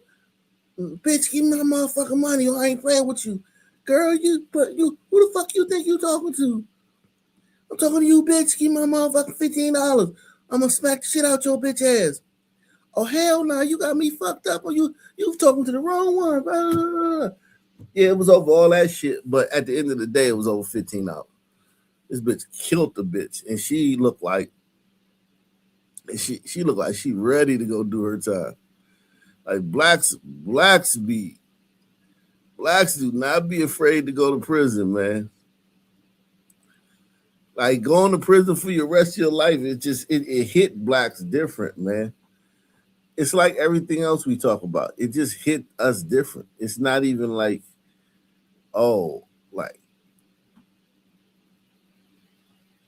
it just hits different, man. We just Davis murdered 23-year-old China Hickman. This is tragic and should never have happened. Hickman's brother says the dispute stemmed from a $15 deposit Davis wanted refunded for a lash appointment. On the day she died, Hickman offered a $20 lash special on social media and encouraged interested customers to send her a direct message to book an appointment. Her brother says Hickman was very busy on Friday and believes she was running late. It's absolutely ridiculous. Frankly, it's horrible that a dispute of any kind could lead to a murder, much less a murder of two people. And so my heart goes out to the victim's family. Hold on, she killed somebody else too? Oh, pregnant mom. She was pregnant. Damn.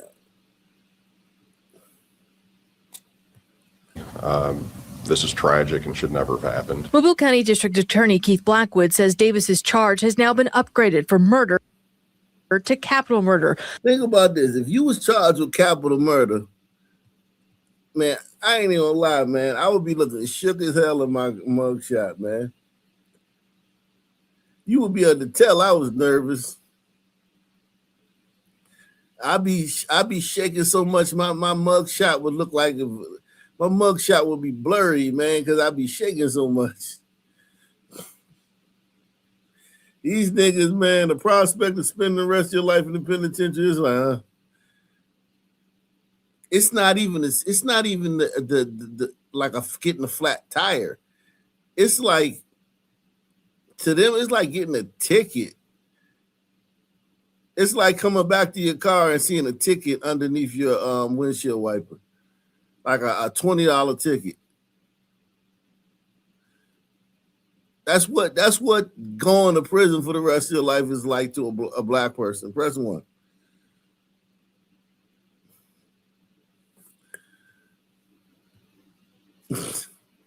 They don't, the gravity of like, yo, you fuck, like this life, like, yo, you're gonna be in prison now for the rest of your life. Niggas just don't get that, man. Niggas don't understand the gravity of things, man. Capital murder, alleging she killed both Hickman and her unborn child. For capital murder, the two possible punishments are life without the possibility of parole or the death penalty. We have a process here within the office to determine what penalty we will seek, and we will be doing that as the investigation unfolds. Jail records show Davis has previously faced charges including harassment, reckless endangerment, criminal mischief, and disorderly conduct. In March, she was charged with 4 counts of harassment for allegedly throwing glass plates at children ages 9, 8, 7, and 5. The pending charges resulted in a judge denying her bond at a hearing Monday morning. Andrea Ramey, NBC 15 News. Man.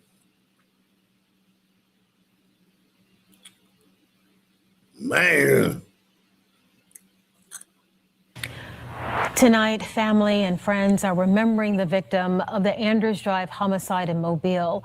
They held a candlelight vigil to honor China Hickman. It comes 4 days after police say she was shot and killed. Our Claudia Nichols spoke with China's family tonight. And Claudia, they just want everyone to know who she was. They do, Lenise and Cameron. Hundreds of China's family and friends gathered to honor and remember her life. And in the middle of the candles, balloons, and tears, her family is speaking out and demanding justice.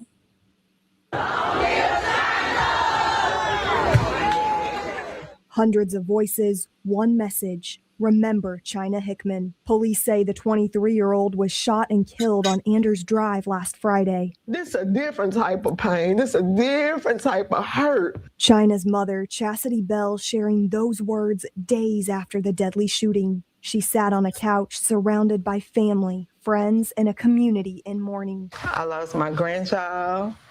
They lost their mother. They lost their sister. The Mobile County DA's office says China was pregnant when she was killed. Police arrested Kenedria Davis on Saturday. DA Keith Blackwood says Davis's murder charge has since been upgraded. She's now charged with capital murder. There was a bond hearing, and bond has been denied. Mobile police say Davis was China's customer, and there was a dispute over the purchase of lashes or services. Police are still investigating what exactly led to the shooting. When she found out that she was pregnant, she quit her job and she picked back up on doing her lashes. You know, that's something that she started years ago. China's sister, Tiara McCant, says China was a talented lash tech and ran a business from her home. Her family believes the argument with Davis that led to her death was over $15. It's crazy, like for $15? 4 days after the shooting, those who knew China filled the night with balloons, candles, and memories.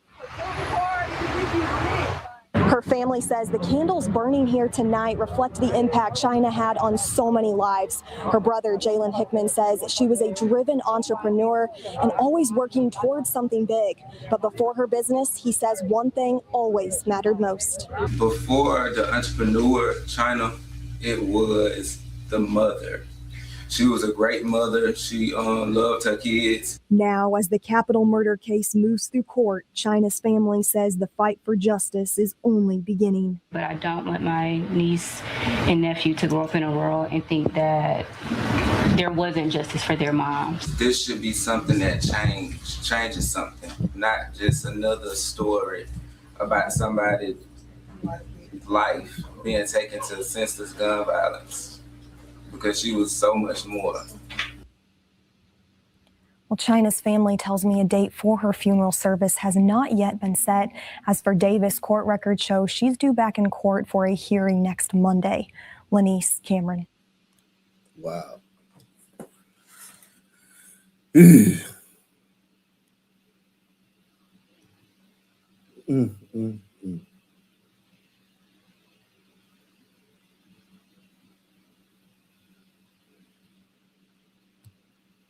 An update tonight on that battle between agitated Birmingham neighbors and a man who created an encampment near their homes.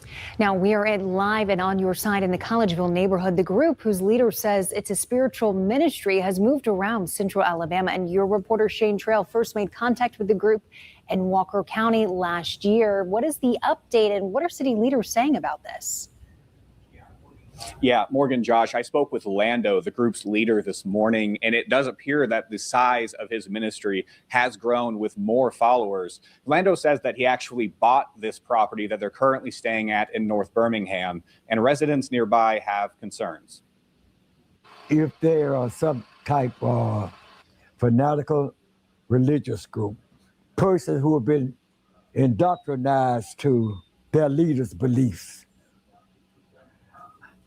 I would hate to think that that's in my backyard.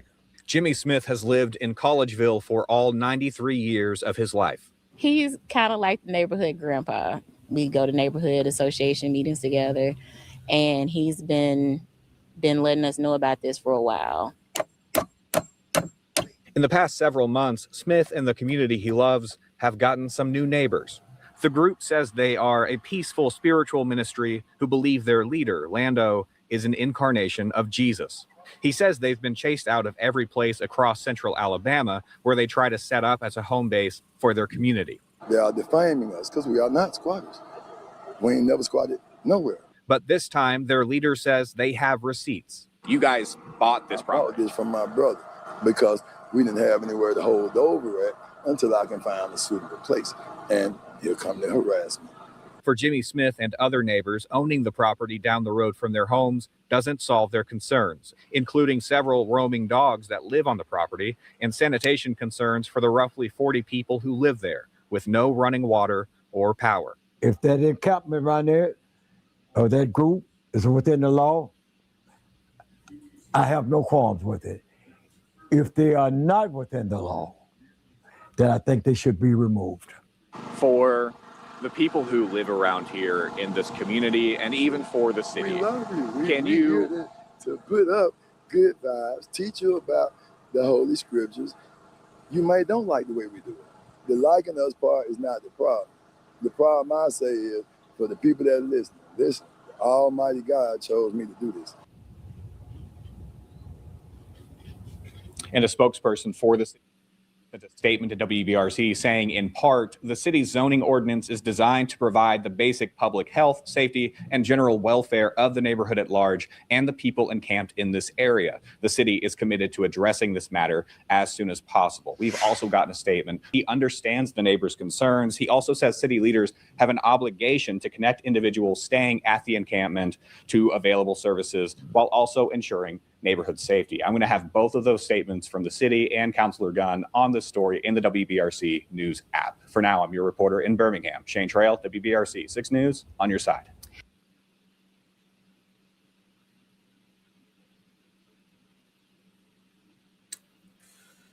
Man. And the beat goes on, man. And the beat goes on. Won't hear about none of that, man. Sister Julia was leaving the convent out here on Humboldt Street early Saturday morning. She was trying to catch a bus not far from here to get to work at a nursing home in Newark. The nuns of St. Rose of Lima regularly walk these streets of Newark and use the bus. Sister Julia did not want to show her face on camera, but told me she was on Orange Street and couldn't cut through church property that day because the gate was locked for security reasons. So she continued on. However, Sister Julia never made it to the bus stop. Instead, she was stopped right here at South 11th Street. The suspect threw her down to the ground and he punched her twice while she was on the ground, once to the face and once to the back of the head. She's skinny. She's a very frail thing, and she's older. How can you do that to a person like that? The attack was very upsetting to Pastor Hurtado Alazo, who knows her well from services at St. Rose of Lima, a congregation of about 500 families in Newark. The pastor learned that police would arrest 25-year-old Raheem Green for the mugging. Newark detectives say that at 8 a.m. Saturday, Green also pistol whipped and sexually assaulted a woman on Hudson Street. Following this incident, the pastor says changes are coming. We're going to install cameras. I called the diocese. This is going to be a bunker. We have no choice. Yeah, this area was improving. I mean, that's the sad thing. This won't stop Sister Julia from doing her work within this community. However, when walking these streets from now on, she's more likely to do so with someone at her side for safety. In Newark, I'm Chris Keating, News 12 New Jersey. Wow. Wow. They was attacking nuns, man. You know who attacked that nun. You know who did it. It was a person of color. It might have been on Brito.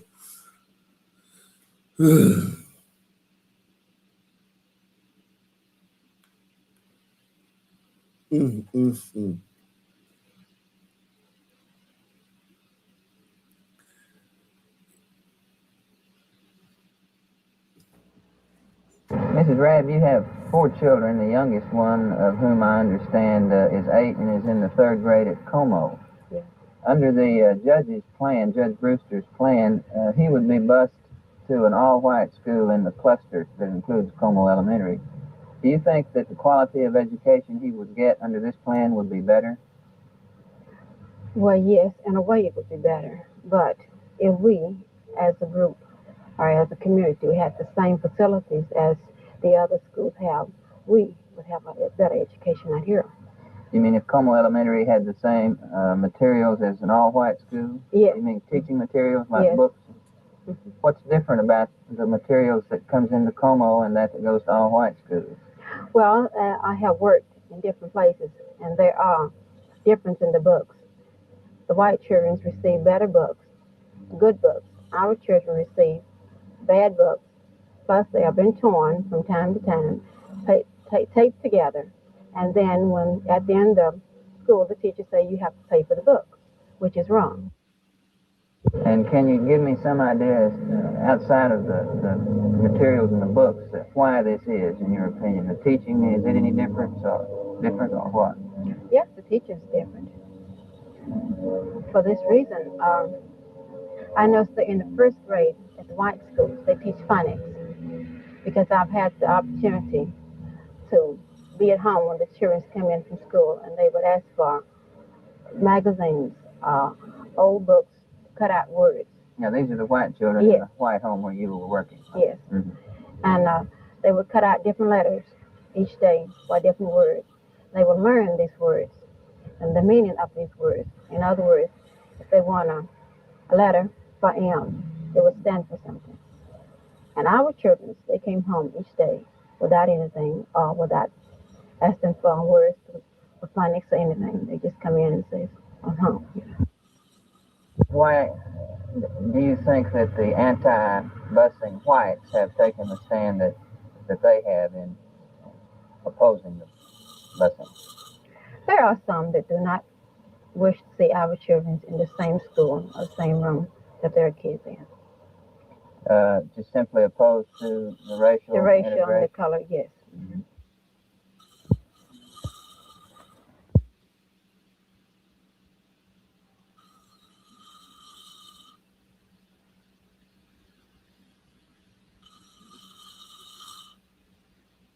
Cheryl, where will you go to school next year? Como Elementary? Mm-hmm. What grade will you be in? 3rd. 3rd grade? Did you know that the white children are coming to go to school with you here next year? Uh-huh. What do you think about that? It's all right. Have you ever been to school with white children before? Sometimes. Uh-huh. Where was that? Over there. What about Gary? Are you going to school here next year? Yeah.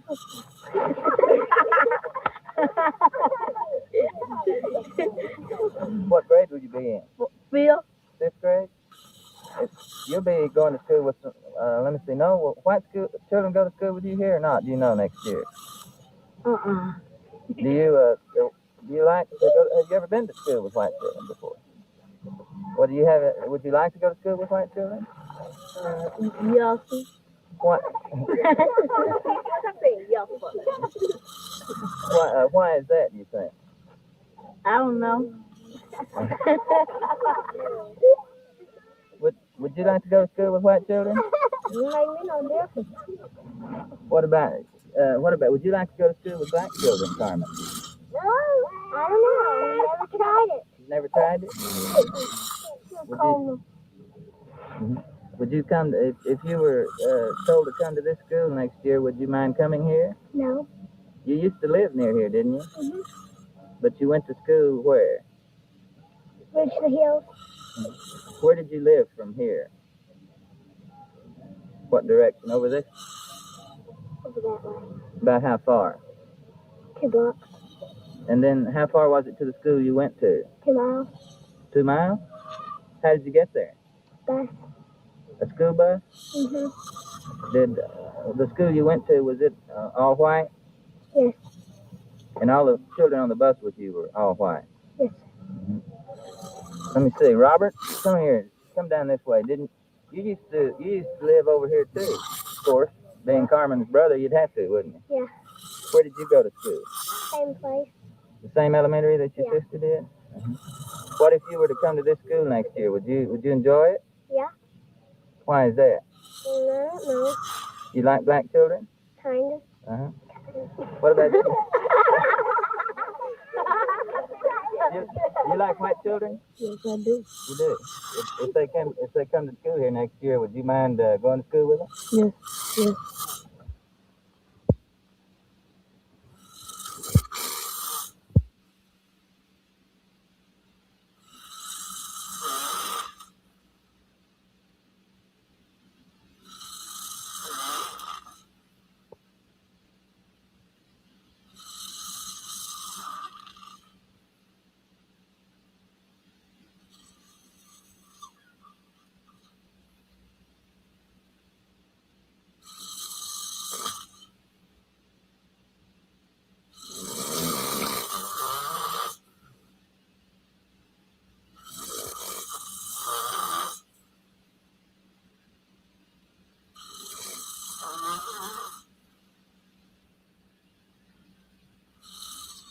They give us some reparation, I think. What else it got in it? Milk, bananas, cookies. Somebody's already eaten their banana. I see banana peeling over there. Who ate their banana? You know, you might slip and fall on that banana peel. You better pick it up, hadn't you, before you leave?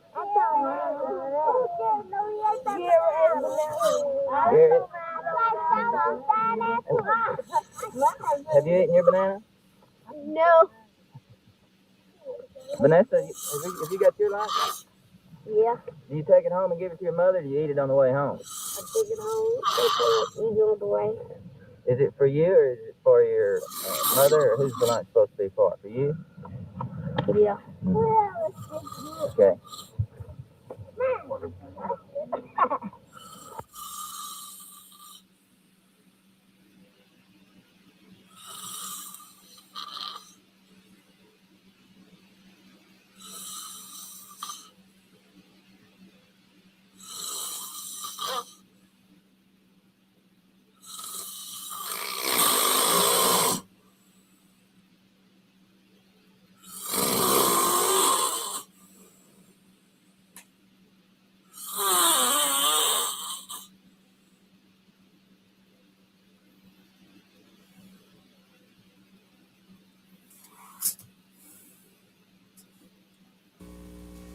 This is Betty Brown's first day at Pinkston, but rather than coming on the bus, her mother brought her. Right. Why? We didn't know where to catch the bus at. Are you nervous about Betty's being here? Yes. Why? Well, it's always the first time. What about you, Betty? Are you nervous? Uh-huh. Have you had a chance to talk to any of the kids yet? No. What are you nervous about? No, nothing. I've been in a new school that I don't even know. Do you think it'll be a long time before Pinkston becomes your school rather than just a school you're attending? Yeah. More so than if you were at an all-white school? No. That doesn't bother you? No. Does it bother you, Mrs. Brown? You mean about it being an all-colored school? No. Do you think it's bothering many of the parents? Yes, definitely. Oh, it bothers me that my kid has to change the district, is all. As far as going with the colored, no. Well, it might be all right. I think the same thing, too. You think it's going to be okay? I don't. Why not? I don't. Because the first day that I went out there, well, we had a scramble, you know. But it was okay. You expecting a scramble today? Well, not so far, but I think I'll make it. A little, I hope. Does it bother you to be riding a bus? No. You think most of the kids are going to go to school today, or are they going to stay home and wait and see what happens? I think most of them will go today. It'll be all right, as long as there don't be no trouble. You're going to Skyline now, right? Righteous. What do you think about this busing thing? Well, I think we'll make it the first few days, but the rest of them will be kind of tough. Why is that? Well, some of the students are hanging out to see how things going on, and most of them are troublemakers. The ones who are hanging out? Yeah. So when they start coming to school, you think it's going to get bad? Yeah, I'm pretty sure it will. What do you expect? There's going to be a lot of fighting. Are you concerned for your daughter, or is she concerned? Well, I'm concerned for her, and I think she's concerned for education. Laverne just talked to your mother, and she said you're a little concerned, are you? I'm very much concerned. Why? Because I want to be sure and very, very. I want to be very sure about this here, and I want them really know what they're doing. And I think that it will work out if everybody cooperate together. Because I mean, this is not their probably first time. I mean, you got to be together sometime, and I don't think it's no problem if everybody cooperate. Well, I haven't understood yet exactly what it is you're concerned about. Oh, well, I'm concerned about my schoolmates and everything, and I'm concerned about how we'll be treated and everything like that, and very much concerned about the education what we're going to receive. And Are you concerned about your education? Concerned about my education. Okay, thank you.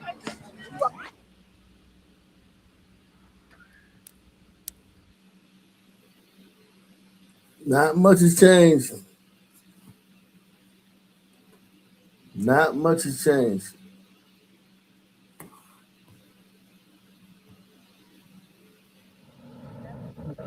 The Dallas Police Department voluntarily put women on patrol after federal pressure and considerable study. 2 women served that year in an atmosphere of grave misgiving and apprehension, even fear. Police departments traditionally were all-male clubs. Today, Policewoman is President Ford's favorite television show. Women officers have proved themselves in dangerous and demanding situations. 81 women of a total force of nearly 2,000 officers served 2 years of mandatory patrol duty, just like the men. One of these women is Gail Hamill, a former school teacher. Hamill taught biology for 4 years in Highland Park. My parents found out that I was working in South Dallas. They found out I was assigned to South Dallas. They were a little apprehensive, of course, worried about my health and safety, but I told them that I'd be careful and that anyone could get killed. The federal officer and I rolled up on a knife fight, and one of the people involved in the fight didn't want to drop his weapon and stand against the wall like he told him. I had to put a restraining hold on him. The prisoner was 6'1", 170 pounds, and I think he was mainly surprised. He wasn't expecting me to do anything like that. I will cat calls, call out things to me, but I usually just ignore. There are some officers who don't think that there should be women on patrol, especially some of the veteran officers. Consider it a man's world. I think that the women should just work the desk job. But I think most of the officers consider you on an individual basis on your own merit, what kind of job that you do. And I've had a number of officers tell me that they've gone to the sergeant after working with me several times and told the sergeant that they'd be glad to work with me anytime, that they feel confident in me and believe that I can do the job. All the ones I've run across are, I don't have that much of an opinion on them. They're just like the rest of them. Do you think there's any danger in, say, having a woman officer follow you up when you need backup help? Possibly the only danger I could see for me personally would be I would tend to be overly protective. I don't have any objection whatsoever to them. I think they work out real well there. Do you see any problem with the woman being a police officer? I personally have had no problem with them. I've worked side by side with them in a 8-hour shift, and I've also answered numerous calls with them. Never had any problems. Should a woman be on patrol? If she can handle the job. I wouldn't want one 5 feet tall pulling me out of a fight. Do you think it's ever a danger to the men officers to have women on backup? It could be, but I haven't seen it happen yet. Has there been any trouble with the woman officers? Nothing other than some petty jealousy on the part of wives, and that's generally worked out after they meet them. In some cases where people are upset, a woman has more of a soothing effect than a man would if he stepped into the situation. The man doesn't consider the officer as a threat to his masculinity because she's a female. Jesus. Right. Holy shit.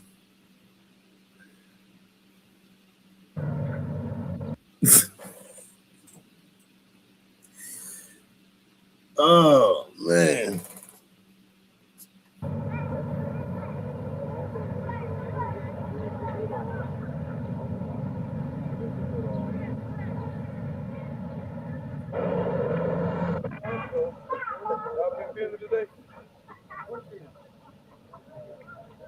You were driving. Is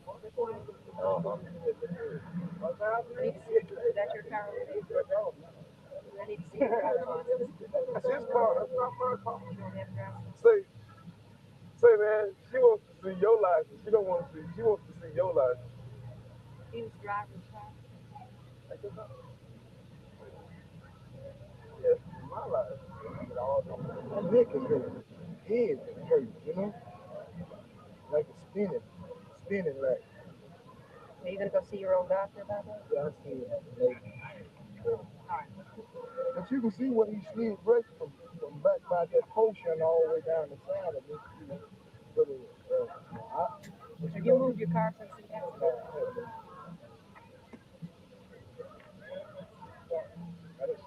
The Dallas Police Department hires only 1 out of every 100 people who apply. And so I think that they're being very selective in hiring people. 312, check your subject. 312. First name McGee, McGee, first initial source.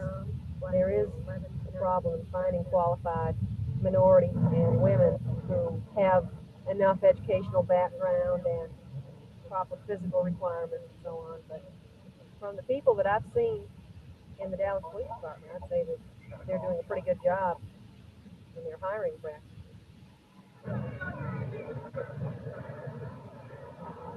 clear all the way. What holiday camp? Common Hall, 81041. Perfect, code 10. No one this time. These old footages, man, they just let you know, man. They let you know, man. Sons didn't have it that bad. Women didn't have it that bad. Everyone's trying to make it seem like, oh, back in the day, it was no. No. Without knowing it, James Lockhart, the son of a theology student at Perkins School of Theology, made history this week. He became the first black student in the history of the Highland Park Independent School District to sit in the same classroom, eat in the same cafeteria, and share the same locker room with 1,500 white students. School officials say he will be treated like any other student. Neither James nor his parents encountered any real problems during the first 2 days of school. Well, when I first came, I felt kind of lonesome because without the friends that I had in San Antonio. But now since I'm here, I'm beginning to enjoy it very much. and people walking around the school pushed me to side, saying welcome to the school. What was your reaction when you learned that James was the first black student to enter this school district? Well, it was one of mixed emotions, of course. We're definitely interested in James getting his education, first of all. Secondly, we are concerned about him having to go through something like this. I've done it several times myself, and I wouldn't wish that off on him. However, a lot of things can be learned from this experience, both from whites and from James. While school officials declined comment on the first black to enter the school district, the students took it all in stride. Well, I think it's pretty neat, actually.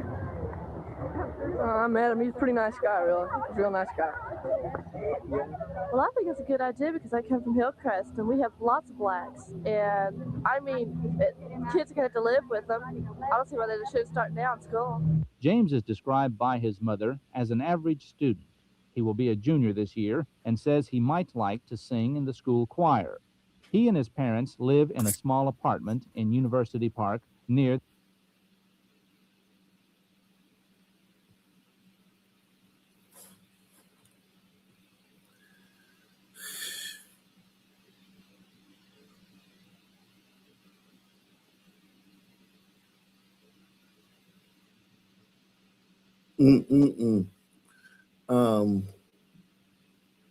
Salute to all you people out there, man.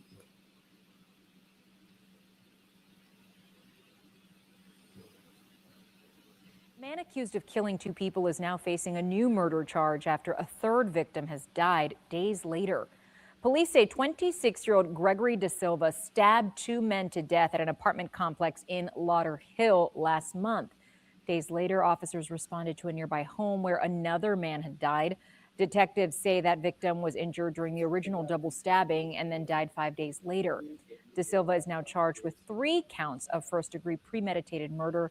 Police say he told a doctor he heard evil voices that told him to murder someone.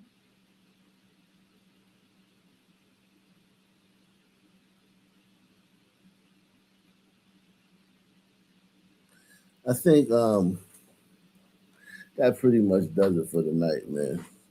We got into a little history. I always wanted to get back into the history and show you guys, like, because when you see the way people acted back in the day, nobody's calling these blacks niggers and chasing them around.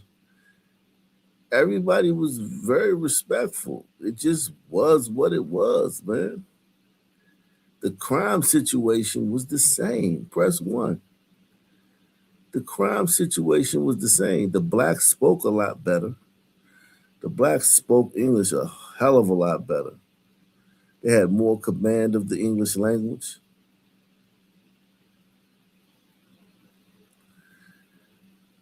They knew the rules of English and how to use it.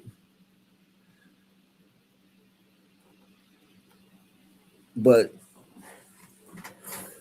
as far as like getting chased around, being called boy, and white people running up on black people with smoke, nah, man.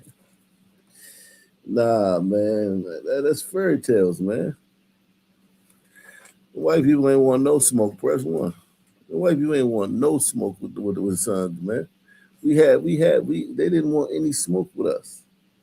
They respected us, man. They respected us, man. They didn't want any smoke with us.